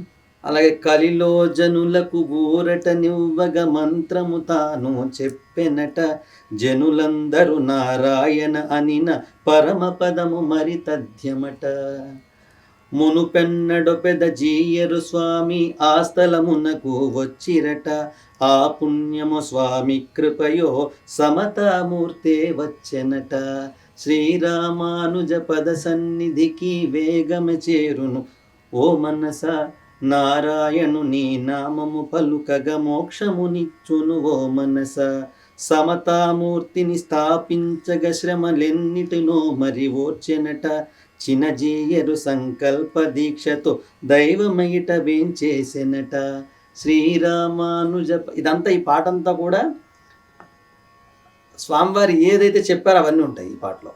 ఆ అంశాలన్నీ అందులో అంశాలన్నీ ఆ మేళవించారు. పాటలో ఉంటాయి అన్నమాట. అంటే ఇప్పుడు ఎవరికి రాయాలన్నా ఏదో ఒక ఆ సందర్భం ఉండాలి. మ్మ్. ఆ సందర్భం ఎప్పుడైతే వస్తుందో రాసే విధానం ఉండే వాళ్ళకి ఆటోమేటిక్గా అది స్ఫురిస్తుంది, వాళ్ళతో ఆ పని అయిపోతుంది. మొన్న రామానుజాచార్యుల మీద హరికథ రాశారు ఎవరు, కొమ్ము సుబ్రహ్మణ్య భాగవతారని, వారు పరంపదించారు, చనిపోయారు వారు. తర్వాతే హరికథ మాకు అంటే చేద్దాం అనిపించింది. యాక్చువల్గా హరికథ ఎప్పుడు కూడా ఎవరు రాశారో వాళ్ళే చెప్తారు. ఓహో. వారు చనిపోయారు. అప్పుడు స్వామివారు నాకు ఇచ్చి మీరే పాడండి అన్నారు. నమస్కారం పెట్టి నేనే మొన్న ధైర్యం చేసి హరికథ చెప్పేశాను. కానీ విచిత్రం ఏంటంటే హరికథకి కొంచెం రా వాయిస్ లాగా అవసరం, కొంచెం దానికి బాడీ లాంగ్వేజ్ కూడా మేళవించాలి. సంగీతం, మ్యూజిక్ కంపోజింగ్, పాడటం ఇదంతా డిఫరెంట్ సెక్షన్, హరికథ డిఫరెంట్ సెక్షన్. మరి ఈ రెండు మీకు ఎలా సెట్ అయినాయి? అది చెప్పాను కదా, చిన్నప్పటి నుంచి మా ఫాదర్ హరికథ చెప్పడం, హరికథ ఎలా ఉంటుందో మాకు తెలియడం. అందులోకి ఆదిపట్ల నారాయణ దాస్ గారు చిన్నప్పటి నుంచి మా మ్యూజిక్ కాలేజ్ ప్రిన్సిపల్ వారే. హరికథ చెప్పే ఆదిపట్ల నారాయణ దాస్ గారు విజయనగరం మహారాజా సంగీత కళాశాల ప్రిన్సిపల్ వారు. అంటే అంత గొప్ప విద్వత్తు ఉంటే గానీ హరికథ చెప్పలేరు. కానీ మన పరిస్థితి ఏమిటైపోయిందంటే ఆపుని హరికథ అనే టైపులో తీసుకొచ్చేసాం. అది కామెడీ అయిపోయింది. యాక్చువల్గా ఏ కళ అయినా ఈజీగా చేయొచ్చు ఒక హరికథ తప్పించి. హరికథ రావాలంటే మీకు పాట తెలియాలి, నృత్యం తెలియాలి, మంచి వాచకం ఉండాలి, ఆహార్యం ఉండాలి, ఎక్స్ప్రెషన్ ఉండాలి, సమయస్ఫూర్తి ఉండాలి, అండ్ పద్యం పాడడం తెలియాలి, ఆ పద్యానికి అర్థం చెప్పగలిగే కెపాసిటీ ఉండాలి. అవధానం చేస్తున్న దానికన్నా గొప్ప కష్టం, అవధానం ఈజీ. ఇంకా ఆడియన్స్ ని కూడా మనం వాళ్ళని కూడా గమనించాలి. వాళ్ళు ఏం చెప్తున్నారు. ఇప్పుడు మీకు అన్నిటికన్నా అవధానం చేస్తారు కదా, అవధానం అంటే ఎలా చేస్తారు మీకు తెలిసి ఐడియా ఉందా? అదే 8 మంది కూర్చొని వాళ్ళు అడిగింది వీళ్ళు చెప్తారు కదా, ఎలా చెప్తారు మీకు ఐడియా ఉందా? తెలీదా? అవధాని ముందు రోజు వీళ్ళకి ఫోన్ చేస్తారు, సార్ రేపు మీరు నన్ను అడగండి ఈ విషయం అని చెప్తారు. తప్పకుండా వీళ్ళు వచ్చి మరుసటి వచ్చి అడుగుతారు. ఇది అవధానం, నిజంగా జరిగేది. నాకు తెలీదు. ఇలా జరుగుతుంది అవధానం. మామూలు ఎలా జరుగుతుందంటే ముందు రోజు వీళ్ళు ఫోన్ చేస్తారు, ఏమంటే అయితే బాగా పెద్దవాళ్ళు ఉన్నారు డైరెక్ట్గా అప్పటికప్పుడు అవధానం చేసేవాళ్ళు. కానీ యాక్చువల్గా జరిగే అవధానం కొత్తగా ఇప్పుడు నాలాంటి వాడు అవధానం మొదలు పెట్టడం అనుకోండి, నేను మీకు ఫోన్ చేస్తాను, ఏమంటే రేపు వచ్చి మీరు ఒక ఈ ప్రశ్న అడగండి అని చెప్తాం. ఆ ప్రశ్న వీళ్ళు గుర్తుపెట్టుకోవాలి, అది కష్టమే. మిమ్మల్ని ప్రశ్న అడగండి అని చెప్తాం, మీరు వచ్చి ఆ ప్రశ్న అడుగుతారు, నేను దాన్ని అప్పుడు సమాధానం చెప్పాలి. కొంతమంది ఉంటారు వీళ్ళు కొంచెం బాగా తెలివైన వాళ్ళు అనుకున్నప్పుడు అప్పటికప్పుడు కొన్ని అడుగుతారు, దాని గురించి వీళ్ళు చెప్తారు. ఆ సమయస్ఫూర్తి అది కూడా అవసరం. కానీ హరికథలో మీకు అవధానం ఎన్నైతే చేస్తారో అంతకన్నా ఎక్కువ చేయాలి, ఎందుకంటే ఇందులో పాట ఉండాలి. చాలామంది ఇప్పుడు అంత బాగా పాడపోయిన హరికథలు చెప్పేస్తున్నారు. ఒక్కొక్కళ్ళతో ఒక్కలా మొదలు పెట్టేశారు. పూర్వంలా ఏదీ లేదు ఇప్పుడు కదా, అన్నీ మారిపోయాయి. సో ఎవరి ఇబ్బందులు వారివి, ఎవరి పోషణ వారిది, ఉదర పోషణార్థం అన్నట్టుగా, భకృత వేషం అన్నట్టుగా ఎవరి పనులు వాళ్ళు చేస్తున్నారు. అయితే హరికథ చెప్పేటప్పుడు నేనే చాలా భయపడ్డా. ఇప్పుడైనా ఏమంటారంటే మా గురువు హరికథ 4 సంవత్సరాలు నేర్పుతారు మినిమం. ఒకటి 4 ఏళ్ళు నేర్చుకోవాలి, లేకపోతే రాదు. 4 ఏళ్ళు ఇప్పుడు చూసారా, ఇప్పుడు మీకు అర్థమైంది. 4 ఏళ్ళు హరికథ నేర్చుకుంటే అప్పుడు వాడికి కొంచెం వస్తుంది. అలాంటిది ఇప్పుడు నేను హరికథ అవేళ చెప్పేశా. ఎన్ని రోజుల్లో? 8 రోజుల్లో. కానీ ఇప్పుడు అసలు ఆ కళే మరుగున పడిపోయింది కదా. ఏ లేదండి, బ్రహ్మాండంగా ఉంది, అద్భుతంగా ఉంది. అది అంటే మనకు తెలియదు యాక్చువల్గా, చాలా బాగుంది. హరికథ ఎంత బాగుందంటే హరిదాసులు మనం ఇప్పుడు పట్టుకోవడానికి చాలా కష్టంగా ఉందన్నమాట. ఈ రోజు మీరు రేపు హరికథ పెట్టాలంటే కుదరదు. మనకు హరిదాసులు హరికథలు అంటే సంక్రాంతికే గుర్తుకొస్తారు, అది వేరు. వాళ్ళ హరిదాసులు కాదు, వాళ్ళు ఇప్పుడు పట్టుకొని వస్తారు కదా, చిరుతలు పట్టుకొని. వాళ్ళ హరిదాసులు కాదు. ఆహా. ఆహా. మ్మ్. వాళ్ళని హరిదాసులు అంటారు, వీళ్ళని హరికథ భాగవతారు అంటారు. తేడా అది. మ్మ్. ఓకే.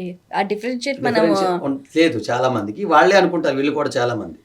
ఇప్పటికీ కొంతమంది ఆ సంక్రాంతికి వచ్చే వాళ్ళని హరిదాసులు అనుకుంటారు. అవును, చాలా కాదు. పొరపాటు భ్రమ అనేది ఉంది. కాదు.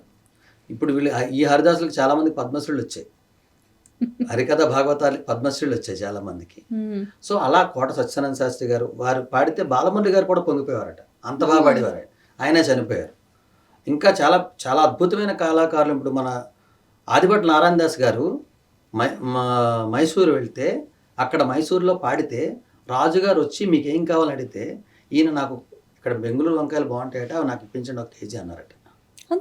అంతే వాళ్ళకి అంత గొప్పగా ఉండేవారు వాళ్ళు. ఇంకోళ్ళైతే అవి కావాలి ఇవి కావాలి అసలే లేదు, అలా ఉండేవారు అన్నమాట. అంత గొప్పవారు ఆయన. అలాగే అష్టావధాని, అష్టభాష ప్రవీణ, ఇన్ని ఉన్నాయి ఆయనకి. సో వారి దగ్గర నుంచి వచ్చింది ఈ ప్రక్రియ. మన స్వామివారి అనుగ్రహంతో, మా హోబిల్ జీర స్వామి ప్రోద్బలంతో, మా దేవనాథ జీర స్వామి ప్రోత్సాహంతో మొత్తాన్ని హరికథ చెప్పి, అంతకుముందు సీతా కళ్యాణం శ్రీరామ జననం అని హరికథ చెప్పాను. తర్వాత రామానుజ వారి చరిత్ర హరికథ చెప్పాను. అది నేనే కంపోజ్ చేసి చెప్పాను. ఇది తేడా. ఓకే, మీరు కంపోజ్ చేశారు కాబట్టి కొంచెం శ్రద్ధ ఎక్కువగా ఉంటుంది. నెక్స్ట్ అది వారు పాపం చనిపోయారు కదా, రాసిన వ్యక్తి వారు పరంపదించారు. దాంతో ఇంకా ఎవరు చెప్పేవాళ్ళు ఉండరు.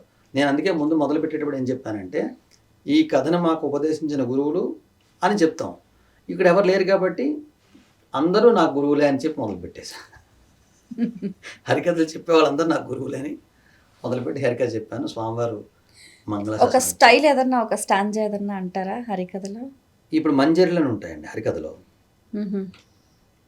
మిగతా వాటిలో ఎందులో ఉండదు. అది పద్యం ఉంటుంది, పాట ఉంటుంది, కీర్తన ఉంటుంది, మంజరి అని ఉంటుంది. మంజరి అంటే దశరథుండొక్క నాడు వేట గైతరలి నట్టడవిలోన నిశీదమున మృగమనుకొని ఒక్క మునిన్ గూల్చి తన శరాన. అంటే ఏమిటి, దశరథుడు ఒకసారి వేటకెళ్ళాడు, అక్కడ ఒక మృగం అనుకొని ఒక మునిన్ బాణంతో కోచ్ అని ఉంటుంది కదా. అప్పుడు ఆ తల్లిదండ్రులు అంటారంట, ఇతను వెళ్ళి చెప్తాడు, రాజా నువ్వు వెళ్ళి మా తల్లిదండ్రులు అక్కడ ఉన్నారు, వారికి కొంచెం దాహం తీర్చంటే ఇతను వెళ్తాడు. అక్కడ వాళ్ళు చెప్తారు, ఎవడవు రామా కొమరుండేడి నీర్తావు మన్నెద. ఎవడరా నువ్వు, మా అబ్బాయిడి, మిగులం జాగయ్యే వాడేట, నువ్వు వచ్చావు ఆ అబ్బాయి రాలేదేంటి అంటే, అప్పుడు ఆయన చెప్తాడు, నేను ఇలా అనుకోకుండా శబ్దభేది వేసి మీ అబ్బాయిని తెలియకుండా మృగం భ్రమించి బాణం విడిచాను, దానికి మీ అబ్బాయి బలైపోయాడమ్మా. అంటే వాళ్ళు అక్కడే అంటే వాళ్ళు అంటారు, తల్లిదండ్రులు ఎందుకు హరికథలు వినాలంటే తల్లిదండ్రులు ఎలా పూజించాలో ఇందులో చెప్తారు ఆదిభట్ల నారాయణ దాస్ గారు. ఎట్లుంటివమ్మా నీకేమి కావలే నాన్న అని ఇంక మమ్మెవ్వరడుగువారు. నాయనా శ్రవణ కుమార, ఉదయం లేచి అమ్మా నువ్వు ఎలా ఉన్నావు, నాన్న నీకేం కావాలని ఇంకెవరు నాన్న అమ్మని అడుగుతారు. పుట్టు అంధులము మమ్ము బువ్వ తినిపించి తానమాడించువారెవ్వరింకా, నువ్వు లేకపోతే మాకు జీవితం ఇంకేం చీకటి. అంటే తల్లిదండ్రులు ఇద్దరు పుట్టి గుడ్డివాళ్ళైతే వాళ్ళిద్దరిని కావిడిలో వేసుకొని వెళ్ళాడే లేదో ఒక కథ చదివితే నీకు తల్లిదండ్రులు ఎలా చూడాలో తెలుస్తుంది. కొంతమంది అంటారు రామాయణం లేదు అంటే వాళ్ళ స్థాయి ఎంతవరకే ఉంది, లేదు అనడంలోనే ఉంది. లేదు అన్నట్టే ఉన్నాడు ఎవడో అక్కడ, లేడు అంటుంటే నేను అక్కడ ఎవడో ఉన్నాడనే కదా లేడు అంటున్నావు నువ్వు. నీకు నిజంగా కనిపించట్లేదు కాబట్టి లేడంటే, నీకు ఇప్పుడు ఇది చెప్పాను కదా, సంగీతంలో స్వరంలా కనిపించదు పాటలో, అలా భగవంతుడు నీకు కనిపించడు, జ్ఞానం ఉన్నవాడికి కనిపిస్తాడు. అది తెలిసినవాడు జ్ఞాని. నువ్వు అజ్ఞాని, నీకెందుకు కనిపిస్తాడు? పాట పాడితే స్వరం ఎలాగ లోపల ఉంది కదా, అలా భగవంతుడు కూడా ఉంటాడు, నీకు కనిపించడు. సంగీతంలో ఎలాగైతే పాట వినిపిస్తుంది, సంగీతం స్వరం కనిపించదో, అలా భగవంతుడు కూడా అజ్ఞానులకు కనిపించడు. సో వీడికి లేడే అంటుంటాడు, వాడి పనేది. ఎవడైతే జ్ఞానం వాడికి కనిపిస్తాడు దేవుడు. సో అలాగా మన శ్రవణ కుమారుడు స్టోరీ వింటే తల్లిదండ్రులు ఎలా చూడాలో తెలుస్తుంది. రాముడు విశ్వామిత్రుడితో వెళ్ళి కింద పడుకోమంటే పడుకుంటాడు మహారాజు రాముడు. గురువు దగ్గర ఎలా ఉండాలో తెలుస్తుంది, పెద్దవాళ్ళ దగ్గర ఎలా ఉండాలో తెలుస్తుంది, భార్య భర్తని ఎలా అనుసరించాలో తెలుస్తుంది. ఆ రామాయణాలు ఇవన్నీ వినకేనండి, ఇప్పుడు రోజుకు బోల్డ్ మర్డర్లు జరుగుతున్నాయి, అది తెలుసుకోలేకపోతున్నారు జనాలు. మీరు ప్రతిరోజు ఈ టీవీల్లో అన్నీ ఆపేసి రామాయణం, భాగవతం, భారతం వేయండి, 10 సంవత్సరాల్లో మన ఇండియా మొత్తం బ్రహ్మాండం తయారవుద్ది. మళ్ళీ ఉదయం లేచిన తర్వాత నేరాలు ఘోరాలు ఇంకేం చేస్తారు చూడక. ఓకే. సో మీ పేరు చాలా విచిత్రం. అప్పటి నుంచి అడుగుదాం అనుకుంటున్నాను. తారక రామారావు గారు అని అంటే మీరు అంటే రామారావు గారు అని అంటే తారక రామారావు గారు అని అంటే ఎన్టీఆర్ గారు, తత జూనియర్ ఎన్టీఆర్ గారు. అలా అనుకుంటారా? చెప్పేదే లేదు. మా నాన్నగారు శ్రీరామ జననం హరికథ చెప్తున్నప్పుడు నేను పుట్టాను. వారు అక్కడ హరికథ చెప్తున్న టైంలో నేను ఇక్కడ పుట్టాను. సో రాముడి పేరు ఏదైనా వచ్చేటట్టు పెట్టాలనుకున్నారు ఫస్ట్. మా నాన్నగారి కోరిక ఇది. మా తాతగారికి ఎన్టీ రామారావు గారు అంటే కొంచెం అంత ఎంత ఇష్టం. మా తాతగారికి నా నక్షత్రం స్వాతి నక్షత్రం, ఎన్టీ రామారావు గారి నక్షత్రమే. రూ రే రోతా కదా. సో తారకేశ్వర్, తారకరామ్ ఇలాంటి పేర్లు రావాలి. మా తాతగారికి వీళ్ళకి ఇష్టం కాబట్టి తారక రామారావు అని పెట్టేశారు. సో అలా నా పేరు తారక రామారావు అయింది అంతే. అజరామారావు. సో ఆ విధంగా మాకు చాలా మంచి. మా నాన్నగారు రామాయణం చెప్తున్నాడు, మా తమ్ముడు పుట్టాడు.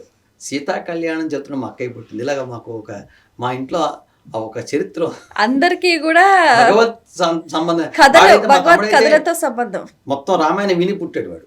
మా నాన్నగారు హరికథలు చెప్తున్నాం, మా అమ్మగారు పక్కన కూర్చొని అన్ని చూస్తూ చేసి ఆ తర్వాత పుట్టాడు వాడు. వాడి పేరు ధీరజ్ చంద్ర. ఫస్ట్ వాడి పేరు ధర్మతేజ అని పెట్టారు మా నాన్నగారు. తర్వాత ధీరజ్ చంద్ర అని పెట్టుకున్నాం అన్నమాట. బాగుంది. సో ఇప్పటి వరకు మీరు ఎన్ని వేదికల పైన పాటలు పాడడం? లేదండి, లెక్కలేదు, కొన్ని వేలే. చాలా చాలా స్టేజెస్ అనే కాదు, అక్కడ నేను ఇన్ని పాడాను. అంటే ఇప్పుడు ఉదాహరణకు రవీంద్ర భారతి అని, త్యాగరాయ గాన సభ అని, ఇలా చాలా వేదికలు ఉంటాయి కదా. పేరున్న వేదికలు అంటే అన్నీ అయిపోయాయి. పేరు లేని వేదికలు ఇంకా ఎక్కువయ్యాయి. పేరు లేని వేదికలు ఇంకా చాలా ఎక్కువ. అన్నీ అయిపోయాయి. పేరున్న వేదికలు అన్నీ ఇక్కడ కోనార్క్. సో మీరు విదేశాల్లో కూడా వెళ్ళారు కదండి, అక్కడ మీరు ఏ సంస్థలకు మీరు పాటలు పాడారు? లేదండి, అంత జిఆర్ స్వామి వారి సంస్థలకి అన్నిటి పాడానండి. జిఆర్ స్వామిజీ వారి ఎక్కువ జిఆర్ స్వామి వారితో చెప్పాను కదా, ఒక భగవంతుడు మనకు ఇంకొక గురువు గారిని చూపిస్తాడు అంటారు కదా. అలా గురువు గారేమో దేవుడిని చూపిస్తారు, దేవుడు గురువు గారిని చూపిస్తాడు, గురువుగారు దేవుడిని చూపిస్తారు. తేడా ఉంది చూసారా? భగవంతుడు మనకి గురువుని చూపిస్తాడు, గురువు దేవుడిని చూపిస్తాడు. ఇది చెట్టు ముందా విత్తు ముందా టైపులో ఉంటుందన్నమాట. ఎవరిని చూపెట్టాలంటే దైవం గురువుని చూపిస్తుంది, గురువు దేవుడిని చూపిస్తాడు అన్నట్టుగా. జిఆర్ స్వామి వారి దగ్గరికి వెళ్ళిన తర్వాత లోకానికి నన్ను చూపెట్టారు వారు. గ్రేట్. ఓకే. త్యాగరాజ స్వామి కీర్తనలు ఏమైనా మీకు పరిచయం ఉన్నాయా? అయ్యో ఎందుకు, అదే పనిగా. పంచరత్న కీర్తనలలో ఏదైనా ఒక చక్కటి కీర్తన? పంచరత్న కీర్తన అనేది అంటే పాడొచ్చు, బట్ అది చాలా పెద్ద ప్రాసెస్. మనకి ఏమంటారు, ఒక పావు గంట టైం తీసుకోవాలి, మొదలు పెడితే ఆపకూడదు. ఒక కీర్తనే మొత్తం పాడాలంటే మీకు పావు గంట టైం అయిపోతుంది. అదొక్కటే కాకుండా త్యాగరాజ స్వామి కీర్తనలు బయటికి తెలియనివి కొన్ని ఉత్సవ సంప్రదాయ కీర్తనలు ఉన్నాయి. ఉత్సవ సంప్రదాయ కీర్తనలు అని ఉంటాయి అన్నమాట. అవి అందరూ పాడుకోవచ్చు కూడా. అలాంటివి కొన్ని ఉన్నాయి, అది నేను పాడతాను. రామ కోదండ రమ రామ కళ్యాణ రమ రామ పట్టభిరామ రామ రమయ్య రమ రామ కోదండ రమ రామ కళ్యాణ రామ రామ పట్టభిరామ రామ రమయ్య రమ రామ కోదండ రామ రామ సీతాపతి రామ నీవే గతి రామ సీతాపతి రామ నీవే గతి రామ నీకు మ్రొక్కితి రామ నీ చేజికితి రామ కోదండ రమ రామ కళ్యాణ రామ రామ పట్టభిరామ రామ రమయ్య రామ రామ నీకెవరు తోడు రామ క్రీగంట చూడు రామ నేను నీవాడు రామ నాతో మాట్లాడు రామ నీకెవ్వరు తోడు రామ క్రీగంట చూడు రామ నేను నీవాడు రామ నాతో మాట్లాడు రామ కోదండ రామ రామ కళ్యాణ రామ రామ పట్టభిరామ రామ రామయ్య రామ రామ కోదండ రామ. బాగుంటుంది అసలు. అదొక ఈ పాట వింటున్నప్పుడు అదొక జోషు, లోపల నుంచి ఒక ఉత్సాహము. ఈ పేరే ఉత్సవ సాంప్రదాయ కీర్తనలు, ఇవన్నీ అలాగే ఉంటాయి. ఏ పాడినా బాగుంటుంది. పరిపాలయ పరిపాలయ పరిపాలయ రఘునాథ. ఇది ఎవరికి తెలియదు. ఇలాంటి కీర్తనలన్నీ కూడా ఇప్పుడు దీని మీద పడ్డా ఆమె ఇది కూడా చేస్తున్నాను అనమాట. ఇప్పుడు ఇలా చాలా ఉన్నాయి, అందరూ పాడేవి కాకుండా పాడని బయటికి తీసుకొద్దామని ఇవి కూడా ప్రయత్నం చేస్తున్నా. జాగరణ కీర్తనలు. భజన సంప్రదాయంలో ఉన్నవి ఏదైనా ఒక పాట.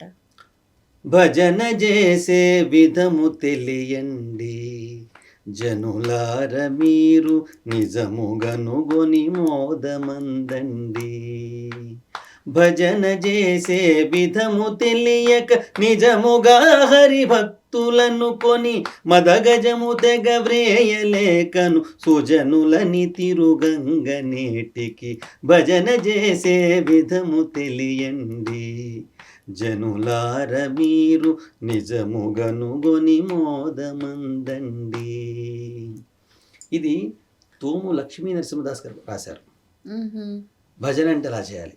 మామూలుగా గోదావరి స్నాన ఫలము గోవింద నామము, గోదాన పుణ్య ఫలము గోవింద నామము. అంటే గోవింద అంటే ఎన్ని ఉంటాయో, గోవింద అన్నామంటే పోతాయే పాపాలని అన్నట్టుగా గోవిందాది నామోచ్చారణ కొల్లలు దొరకెను మనకిప్పుడు. ఆవల నీవల నోరగుమ్మలుగా ఆడుదమీతని పాడుదము గోవింద హరి గోవింద గోవింద హరి గోవింద గోవింద హరి గోవింద గోవింద హరి గోవింద. సత్యము సత్యము సకల సురలలో నిత్యుడు శ్రీహరి నిర్మలుడు. ప్రత్యక్షమిదే ప్రాణుల లోపల అత్యంత శరణనరో ఇతని. గోవింద హరి గోవింద గోవింద హరి గోవింద గోవింద హరి గోవింద గోవింద హరి గోవింద. అసలు ఆ గోవింద గోవింద అంటుంటేనే చాలు అసలు మనసు ఉప్పొంగి. ఇది అన్నమాచార్య కీర్తన, ఇప్పుడు ఇది పాడింది. ఇది అన్నమాచార్య కీర్తన, నేను కంపోజ్ చేసింది.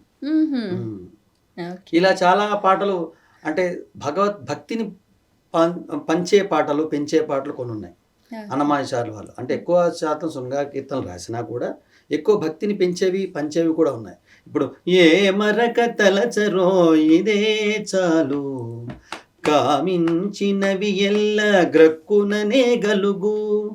ఇలా అంటే ఫస్ట్ ఇతన్ని పూజించు, ఆటోమేటిక్గా అన్నీ సరిపోతాయి అని చెప్పడం.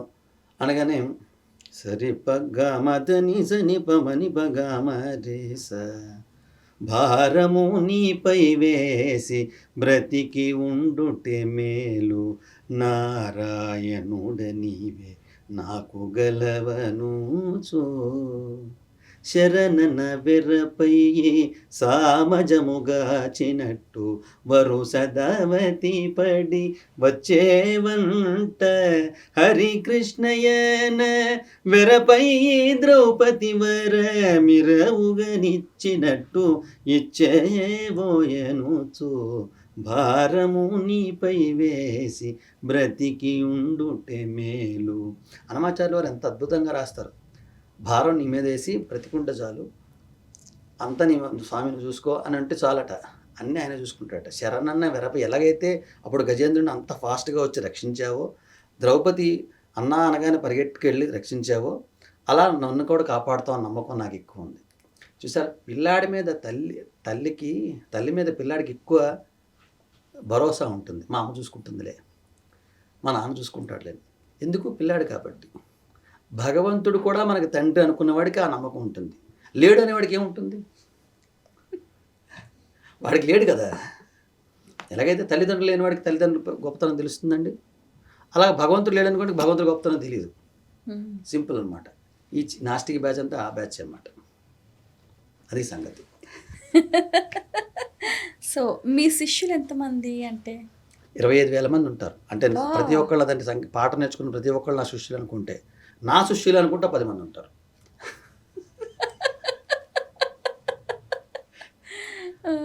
అందరికీ పాట నేర్పాను కాబట్టి అందరూ నా శిష్యులు అనుకున్నాను అనుకోండి, ఒక 25,000 మంది ఉంటారు.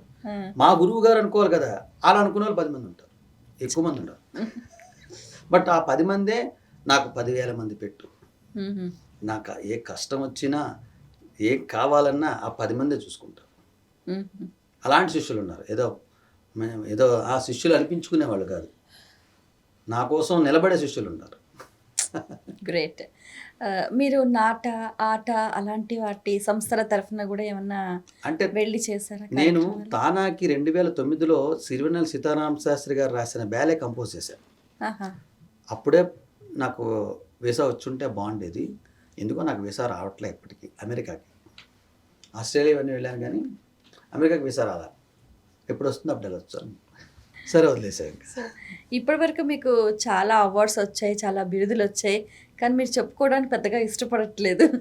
ఎందుకు అనవసరం అండి బిరుదులు? మనకి ఏదో తారక రామారావు అంటే గుర్తుపడితే చాలు కదా, మధుర గాయక, గాన గంధర్వ.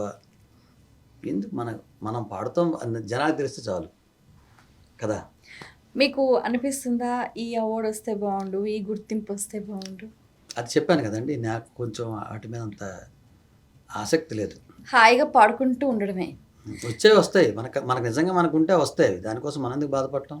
సో ఇప్పటి వరకు అన్నీ చూస్తే మీరు పాడినవన్నీ వింటే కూడా అన్నీ సంప్రదాయబద్ధంగా లలిత సంగీతం, శ్రావ్యంగా, కీర్తనలు, జానపదం లాంటివి కూడా ఏమైనా పాడారా? పాడలేదు, కంపోజ్ చేశాను. కంపోజ్ చేశారా జానపదం? సో కంపోజర్గా నేను అన్నీ చేస్తా. అన్ని పాటలు యాజ్ ఏ మ్యూజిక్ డైరెక్టర్గా నేను చెయ్యని పాట లేదు, నేను చెయ్యని స్టైల్ ఆఫ్ వర్క్ లేదు. మీకు జిఆర్ సోమవారి దగ్గరికి వెళ్తే ఫౌంటైన్ ఉంటుంది, వాటర్ ఫౌంటైన్ ఉంటుంది, దానికి కంపోజింగ్ నేను చేశా మ్యూజిక్. అలాగే ఎంపైర్ ఆఫ్ అశోక నాకు బ్యాలే కంపోజ్ చేశా. అందులో ఎక్కడా పాట ఉండదు, 1 hour 25 minutes ఓన్లీ మ్యూజిక్ ఉంటుంది. అలాంటివి చేశాను నేను. నేను కంపోజ్ చేసినవి అంటే చెప్తే కొంచెం దీనిగా ఉంటుంది, కానీ అలాంటివి ఎవరికి అవకాశం కూడా రాలే. లక్కీగా నాకు వచ్చాయి. వేరే వాళ్ళకి అవకాశం వస్తే వాళ్ళు చేసేవారేమో, నాకు వచ్చేవి అలాంటివి. ఏదైనా యూనిక్గా ఉండాలన్నది మీ ఆలోచన. ఇప్పుడు అందరూ చేస్తున్నారు, మనం కూడా. అంటే ఇప్పుడు మనం చేసే పని కనీసం మనకి ఆనందాన్ని ఇవ్వాలి. అవతల వాడికి ఇచ్చిన ఇవ్వకపోయినా మనకి ఆనందం ఉంటే తర్వాత అవతల వాళ్ళ సంగతి మనకు తెలుస్తుంది. బాగాలేదంటే మానేద్దాం, వాళ్ళు ఆనందపడితే చేయొచ్చు కదా. కానీ ఒక ప్రయత్నం అనేది ఉండాలి, చేయాలి. ఇప్పుడు పాడుతున్నప్పుడు కూడా అందరూ ఏం చేస్తారండి, అందరూ అవే పాటలు పాడతారు. నాకు అప్పుడప్పుడు అనిపిస్తుంటుంది, ఆ కొండకి వెళ్తుంటే ఎవరైనా కొండలు నెలకొని పాడితే స్వామి అనుకుంటాడేమో, ఒరే ఏమిట్రా ఇంకో కొత్త పాటలు పాడినరా పాప 32,000 రాశాడు అనుకుంటాడేమో అని నాకు నవ్వు వస్తుంది. కొత్త పాట పాడినరా అన్ని ఉన్నాయి, 32,000 రాశాడు అన్నమయ్య. కానీ ఇప్పటికీ అందరూ పాడినవే పాడుకుంటూ విన్నవే వినాలని ఎక్కువ కారణం ఏంటంటే అండి, ఒకటి కొత్త పాట పాడి వీళ్ళు జనాలు రంజింపజేయలేరు. వీళ్ళు పాడమనండి చూద్దాం, ఎవరినైనా స్టేజ్ ఎక్కి కొత్త పాట పాడి అవతల వాడిని రంజింప చేయమనండి చూద్దాం, చాలా కష్టం. సో బాలకృష్ణ ప్రసాద్ గారైనా ఏ కచేరీలు చూసినా అవే పాటలు తిరుగుతుంటాయి, ఏదో ఒకటో పాడతారు పాపం ఆయన కొత్తది, మిగతావన్నీ అవే పాడుతుండేవారు. అలా చాలామందిని చూడండి మీరు. శోభారాజు గారు, మీరు ఎవరిని పెద్దవాళ్ళని చూసుకున్నా అందరూ ఆల్రెడీ పాడిన పాటలు, బాగా పాపులర్ పాటలు, వాళ్ళు బాగా పాడినవే పాడతారు తప్పించి కొత్త పాటలు పాడమనండి. గరుడం పైన ఏదైనా పాట పాడతారా? ఇటు గరుడని నీ వెక్కినను, అవన్నీ అది నావు కావు కదా. కావు. ఇటు గరుడని నీ వెక్కినను పటపట దిక్కులు భగన పగిలే. ఇప్పుడు అది ఆల్రెడీ ఉన్న పాట. సో నేను అదే అంటాను, ఏంటంటే ఇప్పుడు మనం ఏది చెప్పినా ఏదో ఒకటి కొత్తది మన ద్వారా వెళ్ళనివ్వండి. సో అంతే, పాడమంటే సో కొత్తదనానికి ఎప్పుడు మీరు పెద్దపీట వేస్తారనమాట. రైట్. అది కాదమ్మా, ఇంకొకటి ఏంటంటే మనం కంపోజ్ చేసినవి మనమే పడకపోతే ఎవడు పడతాడు. సో ఎప్పుడైనా ఏదైనా టఫెస్ట్ సిచ్యువేషన్ ఎదురైందా? మీకేమో బాగా చేయించాలని ఉంటుంది, అవతల వాళ్ళు దానికి సంబంధించి? ఇంతవరకు లేదు, దేవుడి దేవాలు ఇంతవరకు నాకు రాలే. టఫెస్ట్ సిచ్యువేషన్స్ ఏమి ఎదురవ్వాల మ్యూజిక్లో? హాయిగా సాఫీగా సాగిపోయింది అంటారు. అంటే టఫెస్ట్ అంటే ఈ కొంచెం కొంతమందికి సంగీతం అంటే తెలియని వాళ్ళని కొంతమంది నేను చూశాను. అంటే వాళ్ళకి అంత ఏం పాడతారు సంగీతమా అంటే వాళ్ళకి పాపం తెలియక అమాయకత్వంతో ఉంటారు కొంతమంది. వాళ్ళకి ఎవరో ఒకళ్ళు బాగా పేరు ఉన్నవాళ్ళు చాలా గొప్ప గాయకుల్లాగా, ఈ పేరు లేని వాళ్ళు ఎంత సంగీతం వచ్చినా వీళ్ళకి తెలియనట్టు అలా కొంతమంది ఉంటారు. ఇలాంటివి కొన్ని నేను త్వరలో రాబోయే నా సంగీత వెబ్ సిరీస్లో పెడదామని చూస్తున్నాను అన్నమాట. ఇలాంటి సిచ్యువేషన్స్ అన్నీ కూడా అలాంటి వాళ్ళకి తర్వాత మనం పాడిన తర్వాత వాళ్ళు తెలిసేసుకుంటారు. ఓహో, ఇతను వేరు ఇది వేరు అని తెలుసుకున్న వాళ్ళు కూడా ఉన్నారు. మీకు ఎప్పుడైనా అనిపించిందా జీవితంలో ఇది ఇలా కాకుండా ఇలా చేసుంటే బాగుండేది, ఇలా ఎందుకు చేసాము, దీనివల్ల ఈ రకమైన ఇబ్బంది వచ్చింది అని ఎప్పుడైనా అనిపించిందా? అంటే అన్నిటికన్నా బాగుందని గురించి ఇంకోటి ఎందుకు వస్తుంది మనకి? మనం ఆల్రెడీ మంచి అద్భుతమైన అమృతం లాంటి రసం తాగుతున్నప్పుడు ఇంకేదైనా గురించో ఎందుకు మనం ఆలోచిస్తాం? సో అలా అన్ని వైష్ణవ సంప్రదాయానికి సంబంధించిన పాటలేనా, అమ్మవారికి సంబంధించినవి కానీ ఇంకేమైనా శైవంకి సంబంధించి ఏమైనా పాడారా మీరు ఎప్పుడైనా? కంపోజ్ చేశాను, చాలా పాడాను కూడాను. బట్ అంటే యాక్చువల్గా ఏంటి అయిందంటే నేను ఎక్కువ ప్రోగ్రామ్స్ ఇవే చేయటం వల్ల ఎక్కువ పాటలే గుర్తున్నాయి. అంతకన్నా ఇంకేం పాడకూడదనే లేదు, నేను అవి పాడాను. మీరు భోషంబో కూడా బాగా పాడినట్టుగా నాకు పాడాను పాడతాను. అంటే నేను చాలా అంటే మీకు చెప్తే నమ్ముతారు లేదో, ఏ దేవుడి మీద 24 గంటలు పాడగలను. ఎనీ గాడ్, సాయిబాబా, అయ్యప్ప, శివుడు 24 అవర్స్ పాడతా, ఏ దేవుడైనా. అన్ని పాటలు నేను దగ్గర. సో ఆ ప్రాబ్లం లేదు. ఒక శివుడి పాట, ఒక అయ్యప్ప పాట పాడండి. అయ్యప్ప పాట మీ చేత అవి పాడించుకోవాలని వినాలని. శివుడి పాట కూడా అంటే మీకు భోశంబో అన్నారు కాబట్టి అది పాడతా. భో శంభో శివ శంభో స్వయంభో, భో శంభో శివ శంభో స్వయంభో, భో శంభో శివ శంభో స్వయంభో, గంగాధర శంకర కరుణాకర, మామవ భవసాగర తారక, భో శంభో శివ శంభో స్వయంభో, భో శంభో శివ శంభో స్వయంభో, నిర్గుణ పరబ్రహ్మ స్వరూప, గమ గమ భూత ప్రపంచరహిత, నిర్గుణ పరబ్రహ్మ స్వరూప, గమ గమ భూత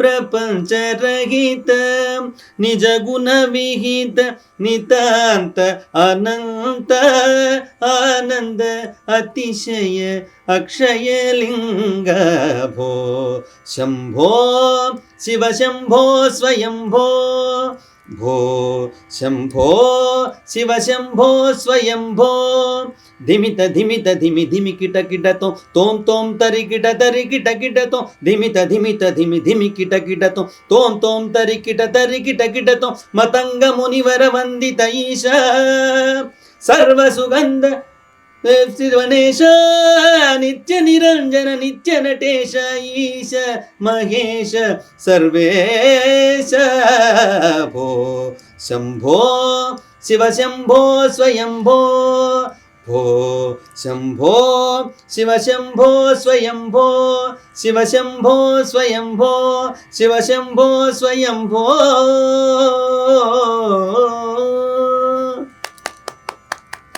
బాగుంది.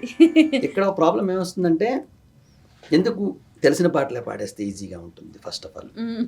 ఇప్పుడు తెలిసిన పాట కానీ నాకు గుర్తుండదు, నాకు చాలా ఎక్కువ మెమరీ తక్కువ, సో గుర్తుండదు, మర్చిపోతాం. అండ్ ఎక్కువగా ప్రోగ్రామ్స్ అన్నీ ఇవే ఉంటాయి కదా, సో దాంతో ఎక్కువ పాడే అవకాశం ఉన్నది. ఇంతవరకు నాకు ఎప్పుడో ఒక డాన్స్ పాడడానికి శ్రీశైలం వెళ్ళాను, తర్వాత మళ్ళీ పాడలా. డాన్స్ పాడడానికి ఎప్పుడో ఒక మేడంతో శ్రీశైలంలో పాడా. వాడిని నేను శివుని సప్తతాండవాలు కంపోజ్ చేశాను. నేను సప్తతాండవాలు ఉన్నాయి, సంజయ తాండవం, ఉర్ధ్వ తాండవం నాకు తాండవం ఒకటే తెలుసు. శివుని సప్తతాండవాలు ఉన్నాయి. అది కూచిపూడి తండ్రిపట్ల నారాయణ శాస్త్రి గారు రాశారు, నేను కంపోజ్ చేశాను. అది రవీంద్ర భారత్లో ప్రోగ్రామ్ చేసాము. ఎవరంటే కృష్ణకీర్తి అని ఒక అమ్మాయి చేసింది. సప్త తాండవాలు తాండవాలు చాలా బాగుంటుంది, అద్భుతంగా ఉంటుంది. అసలు శివుడు అసలు ఇన్ని తాండవాలు ఉన్నాయని చాలా మంది తెలియదు. అసలు తెలీదు. శివుని సప్త తాండవాలు నేను కంపోజ్ చేశాను. అలా 18 బ్యాలెన్స్ కంపోజ్ చేశాను నేను డాన్స్కి. డాన్స్ అంటే ఎలా ఉంటుంది అది తాండవం? తాండవ యాక్చువల్గా నాకు ఫ్రాంక్లీ అంటే గుర్తులేదు. అంటే ఇప్పుడు ఇట్లా, ధిమిత అలా అలా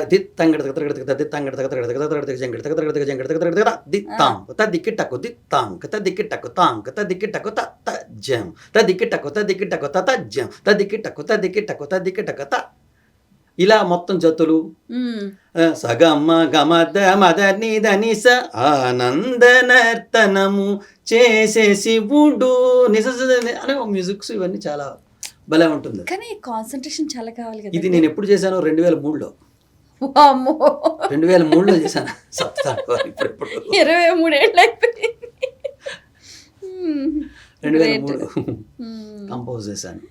సో మీరు చేసిన చాలా వర్క్స్ ఉన్నాయి, మీకు బాగా సంతృప్తినిచ్చిన వర్క్? కంపోజింగ్ అన్నీ సంతృప్తిస్తాయండి, అందులో పెద్ద ఇదేం లేదు. కాకపోతే మనం ఈ పాటలు చేయటం వల్ల కొంతమంది ఏదైనా మన నుంచి నేర్చుకుంటున్నారు అనిపిస్తుంది కదా, అది అన్నమాచార్య కీర్తనలు. ఇప్పుడు రామానుజవారి కీర్తనలు. రామానుజవారి కీర్తనలు కూడా చాలామంది పాడుతున్నారు, చాలామంది నేర్చుకుంటున్నారు. అవి చాలా బాగా ప్రచారం అవుతున్నాయి స్వామివారి దయ వల్ల. అంతకుముందు అన్నమాచార్య కీర్తనలు అలా జరిగాయి. ఆ తర్వాత రామానుజవారి కీర్తనలు మొదలుపెట్టిన తర్వాత రామానుజవారి కీర్తనలు కూడా చాలామంది ఎక్కడెక్కడో పాడుతుంటే కొంచెం మనం వింటున్నప్పుడు ఆ పోన్లే మన పాటలు బతుకుతున్నాయని ఒక ఆనందం వస్తుంది. ఇప్పుడు అందరూ ఈ మన సినిమా గోలో ఇవన్నీ పడుతుంటారు కదా. ఇప్పుడు నేను సినిమా వాడిని కాదన్ను, బట్ ఎక్కువ ముందు సంగీతం వాడిని కదా, ఈ ప్రేమ కొంచెం ఎక్కువ ఉంటుందంట, అందుకని చెప్తున్నాను. సో అలా ఇది ఉంటుంది. సో ఇంత సంగీతము సాహిత్యము ఈ వైపు కళారంగం వైపు ఉన్నవారు మరి సడన్గా సినిమా వైపు మనసు మళ్ళీ మరి సినిమాని ప్రొడ్యూస్ చేయటము, తర్వాత వెబ్ సిరీస్లో ముందుకెళ్ళడము, ఇదంతా ఎప్పుడు ఎలా జరిగింది? అంటే నాకు ఫస్ట్ నుంచి, నేను ఫస్ట్లో కూడా 2010లో పోలీస్ పప్పర్ అనే సినిమాకి మ్యూజిక్ చేశాను, ఎంజాయ్ అనే సినిమాకి మ్యూజిక్ చేశాను. అవి చేశాను తర్వాత చాలా సినిమాలు రికార్డింగ్ చేశాను. కిరీటం అని ఒక సినిమాకి, ఇలా కొన్ని సినిమాలు ఉన్నాయి. సర్పకావు అనే కన్నడ సినిమాకి చేశాను, కన్నడ సినిమాకి మ్యూజిక్ చేశాను, ఇలా చాలా చేశాను. ఆ తర్వాత సడన్గా నేను మ్యూజిక్ డివోషనల్ వైపు రావాల్సి వచ్చింది, కొన్ని అనివార్య కారణాల వల్ల ఆటోమేటిక్గా జరిగిపోయింది అది. ఆ తర్వాత స్వామివారి దగ్గరికి వెళ్ళి పాటలు చేస్తున్నప్పుడు నాకు ఇంత టాలెంట్ ఉంది కదా, కొంతమంది వచ్చి నన్ను ఏదో చేస్తా అంటారు. సో మనలో కొంచెం పొటెన్షియాలిటీ ఉంది, ఐడియా ఉంది, మనం చేద్దామని ఒక చిన్న సినిమా మొదలుపెట్టాం. ఆ సినిమా బాగా వచ్చినప్పుడు ఆ సినిమాతో పాటే కొన్ని ఐడియాస్ కలవటం, కొంతమంది మనుషులు రావడం, దీంతో ఇంకా అదొక ప్రొడక్షన్ పెట్టేశాం. ప్రొడక్షన్ అంటే ఏంటంటే కెమెరాలు మావే, ఎడిటింగ్ మాదే, డబ్బింగ్ మాదే, మ్యూజిక్ నేనే, 5.1 మా దగ్గరే, డే మా దగ్గర, అన్నీ మా దగ్గర అయిపోతాయి. ఒక సినిమా మొత్తం షూట్ చేసుకొచ్చేస్తే అవుట్పుట్ మా దగ్గర వచ్చేస్తుంది. సో అలా మేము పెట్టుకొని ఇంకా మేము చేస్తున్నాం. ఆ సినిమా పేరు రవం. ఆహాలో ఉంది ఇప్పుడు, ఆల్రెడీ ఆహాలో ఉంది. మార్చ్ 6 నుంచి స్ట్రీమింగ్ అవుతుంది. ఇప్పుడు త్వరలో కూడా 2 వెబ్ సిరీస్లు ఉన్నాయి, ఇవాళ చూపెట్టాం. వారికి నచ్చితే వాళ్ళు పెట్టేస్తారు. సో చాలా సక్సెస్ఫుల్గా, చాలా వెరైటీగా, చాలా క్రియేటివ్గా మీ లైఫ్ అంబిషన్? అందరికీ సంగీతం చేరాలి. ఇప్పుడు నేను సినిమాలు చేస్తుంది కూడా సంగీతం మీద సినిమాలు తీయడానికి వీడెవడో అనుకుండా కొన్ని సినిమాలు చేసుకొని అప్పుడు సంగీతం మీద చేద్దామని. సంగీతాన్ని ప్రమోట్ చేయాలి. సంగీతం చాలా ఎంత గొప్పదో జనాలకు తెలియాలి. సంగీతం గొప్పదని కొంతమంది తెలిసింది, ఇంకా తెలియాలి. ఇంకా సంగీతం జనాలకి బాగా నచ్చాలి. పిల్లలకు కూడా చదువుకన్నా సంగీతం బెటరు. మా అబ్బాయికి నేను గర్వంగా చెప్తున్నాను. మా స్కూల్లో ఏం చెప్పానంటే, వీడు బాగా చదువుతారంటే ఒలింపియాడ్ ఇవి అన్నారు. నేను చెప్పాను, ఏమంటే 40 మంది పిల్లలు ఉన్నారు కదా, 39 మందికి మీరు ఒలింపియాడ్ పెట్టండి, వీడిని ఒక్కటి సంగీతం వదిలేండి అని చెప్పాను. కానీ ఇప్పుడు ఈ రకమైన ఇంత సంగీతము ఇప్పుడున్న జనరేషన్ దాన్ని పట్టుకోగలుగుతారంటారా? ఎందుకు పట్టుకోలేరండి? వాళ్ళు పిల్లలే కదా, మన ఇక్కడే పుట్టారు కదా. మనకి ఎలాగ వస్తుంది వాళ్ళకి వస్తుంది. మాకు ఎన్విరాన్మెంట్ ఉంది, వీళ్ళకి లేదు, అంతే తేడా. మా అబ్బాయికి ఎందుకు సంగీతం వస్తుంది బాగా, రోజు అందులో ఉంటాడు కాబట్టి. వాళ్ళ అబ్బాయి అనుకోండి, అబ్బాయి అంటే ఎవరైనా ఉన్నప్పుడు వాళ్ళ నాన్నగారు ఏం చేస్తారో పిల్లలు ఎప్పుడు కూడా నేర్చుకోరు, చూసి నేర్చుకుంటారు. సో ఎవరింట్లో సంగీతం ఉంటుందో వాళ్ళ పిల్లలకు వచ్చేస్తుంది అంతే. సో ఇంకోటి అడుగుదాం అనుకున్నాను, కరాటే కళ్యాణి గారు కొంచెం రెబల్ అంటే మామూలు రెబల్ కాదు. Lady karate queen. ఉమ్. అలా అని కాకుండా కొంచెం ఎక్కడైనా పోరాటాలు, చేస్తాను. ఉద్యమాలు మీరు చూస్తేనేమో వెరీ సాఫ్ట్ అండ్ స్వీట్. నేను రెబలే, కానీ ఎక్కడ కనిపించ నాకు అనిపించాను అంతే తేడా. నేను అసలు మళ్ళీ ధర్మం కోసం వస్తే ఎవరిని నాకు కేర్ చేయను. అవునా? మా ఇప్పుడు ఇంట్లో మా జరుగుతూ అక్కకి ధైర్యమే నేను. ఈ విషయం తెలీదు. మా అక్క ధైర్యం ఎవరంటే నేనే. అవునా? నీవేం పర్లేదు కానీ నేను ఉన్నాను అంటాను. అందుకని ఆవిడ, సో ఆవిడ వెనక ఉన్న హీరో అన్నమాట మీరు. అదే లేదు, మా అక్కకి నేను సపోర్ట్ చేస్తాను. నేను మా తమ్ముడు అందరం కూడా. అంటే మంచి కోసం వెళ్తున్నప్పుడు మనం సపోర్ట్ చేయకపోతే మనం ఎలా వెళ్ళాం. నేను చాలా గట్టిగా ఒప్పుకోను ఎవరైనా మాట్లాడితే. మరి అలాంటప్పుడు థ్రెటనింగ్ కూడా ఉంటుంది కదా. ఉంటుంది అండి. మరి దాన్ని ఎలా ఫేస్ చేస్తారు? ఏముంది, ఇప్పుడు ఒకసారి మనం ఒక దానికి రెడీ అయిన తర్వాత అన్నిటికీ రెడీ అవ్వాలి. అంతేగాని మళ్ళీ అమ్మ వాడెవడో వచ్చి కొడతాడని నువ్వు వెనక్కి వెళ్ళిపోతే ఇంక నీ ధైర్యం ఏముంది. ఒకసారి ముందుకు వెళ్ళకూడదు, వెళ్ళిన తర్వాత వెనక్కి చూడకూడదు. అది ఏదైనా. ఇది నాకు బాగా నచ్చే పాలసీ. ముందు అడుగు వేయాలి, మళ్ళీ వెనకడుగు ఎందుకు మళ్ళీ వెనక్కి వెళ్ళటం ఎందుకు? అప్పుడు ముందే వేయకూడదు, కామ్గా ఉండు. నీ ఇంట్లో చూసుకో, ఎవడొచ్చి నేను అంటుండ కదా. కానీ అలాగని మన వాడిని అంటున్నప్పుడు మనం ఊరుకుంటే అది కూడా తప్పేగా. మన హిందువులనో ఇంకెవరినో మన సనాతన ధర్మాన్నో ఎవడో వచ్చి ఏదో మాట్లాడుతుంటే వాడికి ఎన్ని రైట్స్ అలా మాట్లాడడానికి? మనం వెళ్ళి వాడిని ఏం అంటలేదు కదా. ఆ మాత్రం జ్ఞానం కూడా లేదు ఇప్పుడు చాలామందికి. ఇప్పుడు ఏమంటే అలా ఆయన ఏదో అంటున్నారు, లేదు ఏదో అంటారు. నువ్వు అనబట్టే అంటున్నారు వాళ్ళు, నువ్వు అనకపోతే ఎవరేం అనలేదు కదా. నేను చెప్పాను కదా, నా ఫ్రెండ్స్ క్రిస్టియన్స్ ఉన్నారు, ముస్లిమ్స్ ఉన్నారు, నాతో వర్క్ చేసేవాళ్ళు ఉన్నారు. ఎప్పుడు మనిషికి మతానికి ముడిపెట్టకూడదు. బట్ ఇంకొక మతాన్ని నువ్వు ఎప్పుడైతే విమర్శిస్తున్నావో ఖచ్చితంగా నువ్వు దాన్ని రెడీ అవ్వాలి. నువ్వనే వచ్చా పక్కోడు అనకూడదా, అది తప్పు కదా. ఓకే, మీరు ఒక మంచి విషయాలు, మంచి లెసన్స్ ఎవరి దగ్గర నుంచి నేర్చుకున్నారు? పెద్దల నుంచి. పెద్దలు, మా గురువుగారు విఆర్ నారాయణ గారు సంగీతంతో పాటు నడవడిక అన్నీ నేర్పుతారు. ఆయన ఎలా ఉండాలి. నేను ఫస్ట్ యాక్చువల్గా నా గురించి చెప్పాలంటే మా మ్యూజికల్లో నాకు రౌడీ అని మంచి పేరు. నేను చిన్నప్పటి నుంచి బాగా గొట్టలాటలకు వెళ్ళేవాడిని. అలాంటి నన్ను సంగీతం మార్చింది. సో అన్నమయ్య టైపు మా గురువుగారు అప్పుడప్పుడు అలా అంటుంటారు. ఇప్పటికి మా గురువమ్మ గారితో నవ్వుతాడు, ఇప్పటికి నవ్వుతాడు. రామారావు నువ్వు అసలు ఎలా అనుభవుతావు అనుకోలేదయ్యా, పెద్ద రౌడీ అయిపోతావు. సో ఇంకేమైనా నటించే అవకాశాలు ఏమైనా ఉన్నాయా? నాకు లేదండి, నాకు ఇంట్రెస్ట్ లేదు. ఏదో చేద్దామని అందరూ అంటారు, నాకైతే ఆ ఇంట్రెస్ట్ లేదు. నాకు ఓన్లీ విజన్ మీద ఉంది. నేను డైరెక్షన్ చేస్తాను, డైరెక్షన్కి వెళ్తాను. నెక్స్ట్ ఒక 2-3 మూవీస్ తర్వాత నేను డైరెక్షన్ చేస్తాను. ఓకే, ఇప్పుడు కొత్తగా సంగీతం నేర్చుకోవాలని అనుకునే వారికి, యువతకు మీరు ఇచ్చే సందేశం? సంగీతం నేర్చుకోండి చాలు. ఫస్ట్ ముఖ్యంగా పేరెంట్స్కి చెప్పాలి. యువతకి ఏం చిన్నపిల్లకి అవసరం లేదు. పేరెంట్స్కి చెప్పేది ఏంటంటే, మీ పిల్లలకి సంగీతం ఇంట్రెస్ట్ ఉంటే దయచేసి నేర్పించండి. అక్కడ మీరు డబ్బుల కోసమో ఇంకా దేనికోసం వెనక్కి అడుగు వేయకండి. వేస్తే తర్వాత మీరు జీవితాంతం బాధపడేట పిల్లలు బాధపడతారు. అలా నేను కొంతమంది చూస్తున్నాను. కొంతమంది అదే 35 ఏళ్ళు 40 ఏళ్ళకి జాయిన్ అవుతారు. వాళ్ళకి నేర్చుకుందాం అని ఉంటుంది, చిన్నప్పటి నుంచి మా వాళ్ళు నేర్పలేదని అంటుంటారు. అప్పుడు ఆ ఎవరిది తప్పు? పేరెంట్స్దే కదా. చిన్నప్పుడు మా అబ్బాయి ఇప్పుడు నేర్చుకుందాం అనుకుంటున్నాడు అనుకోండి, వాడికి నేను నేర్పలేదు అనుకోండి, అదే తప్పు ఎవరిది? నాదే కదా. సో అలా పేరెంట్స్ ఏంటంటే, మీ పిల్లలకి ఇంట్రెస్ట్ ఉంటే నేర్పించండి, లేకపోతే వద్దు. వాళ్ళకి ఇంట్రెస్ట్ ఉండాలి, మీరు కూడా దానికి సహకరించాలి. పిల్లల్ని ఇప్పుడు పిల్లలకి ఏం చెప్తామంటే, వాళ్ళకి ఏం చెప్పినా ఒకటే కదా. మీరు 18 ఏళ్ళ పిల్లలకి చెప్దామంటే వాళ్ళకి ఆ ఉదయం నుంచి సాయంత్రం వరకు చదువులే సరిపోతున్నాయి. తర్వాత బీటెక్ అవగానే వాళ్ళకి జాబుల్లోకి వెళ్ళిపోతున్నారు. ఇంకెప్పుడు నేర్చుకుంటారు? చిన్నప్పుడే నేర్చుకోవాలి సంగీతం. ఇంకోటి ఏంటంటే, తొందరగా నేర్చుకోకండి. సంగీతం ఎప్పుడు నిదానంగా నేర్చుకోవాలి. కానీ చాలామందికి ఏంటంటే, సంగీతం ఏమైనా తిండి పెడుతుందా, మనకు పోషణ ఇస్తుందా అన్న ఒక అపోహ కూడా ఉంది. అందుకే చెప్తాను, సంగీతమే తిండి పెడుతుంది. సంగీతం కానీ పెట్టకపోతే ఏది పెట్టదు. ఒక అతను అంటాడు, నాకే కానీ తిండి దొరకకపోతే ప్రపంచంలో గొడ్డిపోయినట్టే అంటాడు. అంటే ఇప్పుడు సంగీతం పాడుకుంటూ నాలాంటి వాళ్ళకి కానీ తిండి లేదనుకోండి, ప్రపంచం గొడ్డిపోయినట్టేనంట. ప్రపంచం లేకపోతే ఇంకేముంటుంది? ఏమి ఉండదు కదా. అందరికీ రెసిషన్ వచ్చిపోయింది అనుకోండి, ఇంకెవరికి ఉండదుగా తిండి. అంటే అంతగా సంగీతం మీద అంత నమ్మకం ఉన్న వాళ్ళు ఇంకా ఉన్నారు. సంగీతం నేను చెప్తానండి, మా ఊర్లో ఒక వ్యక్తి ఉన్నాడు, పేరు అవసరం లేదు. అతను మామూలుగా ఒక చిన్న సైకిల్ షాప్ వర్కర్. మా గురుగారు మేము అలా వెళ్తూ ఉంటే వారికి సైకిల్ షాప్ ఉండేది. ఆయనే గర్వం చెప్తాడు అతను కూడా కావాలంటే. కాకపోతే మేము వెళ్తున్నప్పుడు సంగీతం నేర్చుకోవయ్యా అనేవారు మా గురుగారు, నీ గొంతు బాగుంటుంది అన్నారు. ఆ అబ్బాయి అయ్యప్ప స్వామి పాటలు పాడేవాడు, స్వామి గీతాలు ఇలాంటి పాటలు బాగా పాడేవాడు.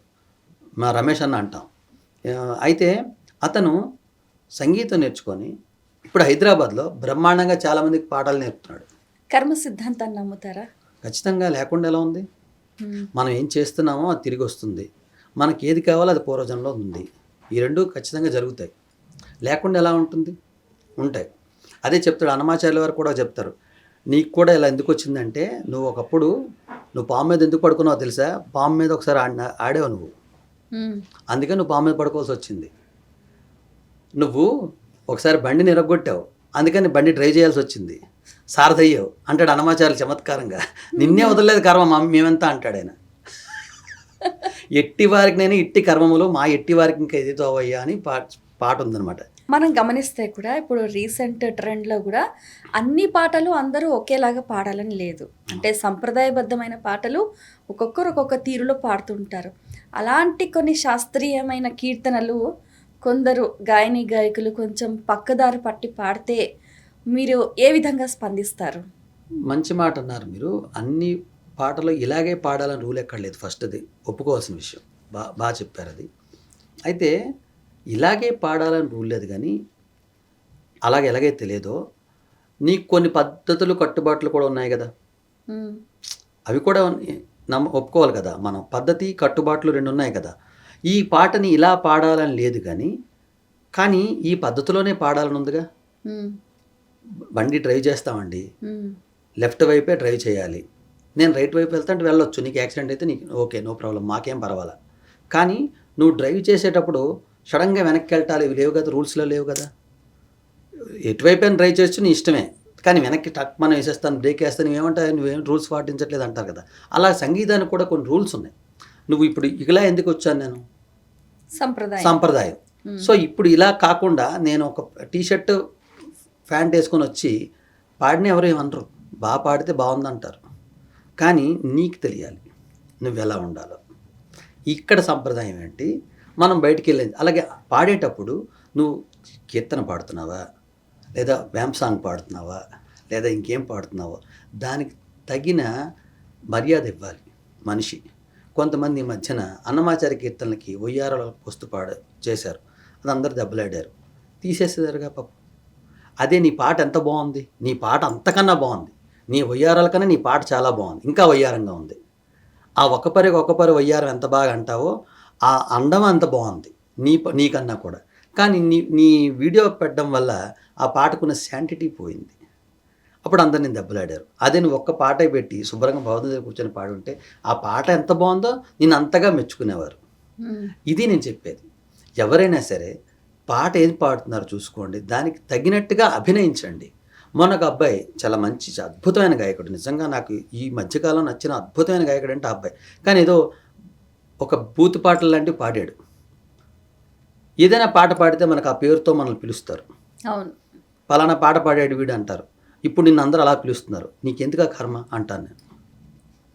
నీకెందుకు ఆ కర్మ? నువ్వు మంచి గాయకుడివి, నీకు ఆ పేరు ఉంటే చాలు. నీకోసం నువ్వు ఆ విధంగా పేరు తెచ్చుకోకూడదు నేను కోరుకుంటున్నాను. నీ పాట అంటే నాకు చాలా ఇష్టం, నువ్వు అంత బాగా పాడుతున్నావు, దాన్ని మెయింటైన్ చేయి దయచేసి. నువ్వు అనవసరంగా ఏదో ఈ పేరు కోసం పిచ్చి పిచ్చి పాటలు నువ్వు పాడకు అని నేను కోరుకుంటాను. నీ పాటే అద్భుతం, దాన్ని మెయింటైన్ చేసుకో అని చెప్తాను. బాగుంది. సో ధర్మం అనేది మనం నిలబెట్టాలంటారు. అంతే, ధర్మో రక్షిత. ధర్మాన్ని నువ్వు కాపాడు, ధర్మం నిన్ను కాపాడుతుంది ఖచ్చితంగా. చివరిగా మా ప్రేక్షకుల కోసం ఓ చక్కటి పాట. రామనామం మీద ఒక పాట పాడతా. ఎన్నిసారులు అన్నదో, ఎన్నెన్ని రీతుల విన్నదో, అన్న కొలది విన్న కొలది అమృత భరితము రామచరితము. ఎన్నిసారులు అన్నదో, ఎన్నెన్ని రీతుల విన్నదో, కలము పట్టి కవివరేణ్యులు గళము వీపి గాయకులు, కలము పట్టి కవివరేణ్యులు గళము వీపి గాయకులు, నీ మధుర గానము సలుపగా మై మరచి నిన్ను ధ్యానించగా, మధుర గానము సలుపగా మై మరచి నిన్ను ధ్యానించగా ఎన్ని సారులు అన్నదో ఎన్నెన్ని రీతుల విన్నదో అన్న కొలది విన్న కొలది అమృత భరితము రామచరితము.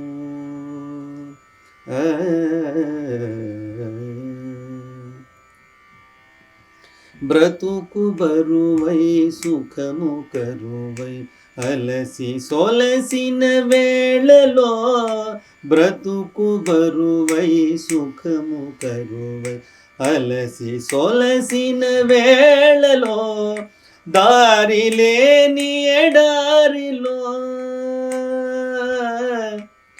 రామా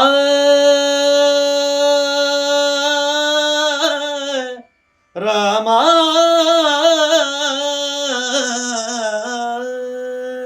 దారి లేని ఎడారిలో ఆధారమైనది నీదు చరితము.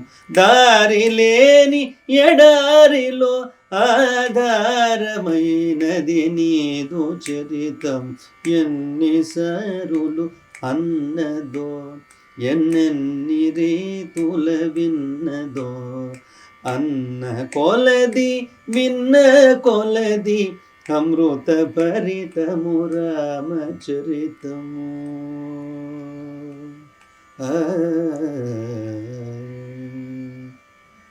యూటీవీకి హృత్పూర్వక నమస్సుమాంజలు తెలియజేసుకుంటూ మీ టీవీ అందరి హృదయాలను గెలుచుకోవాలని కోరుకుంటూ థ్యాంక్ యూ వెరీ మచ్.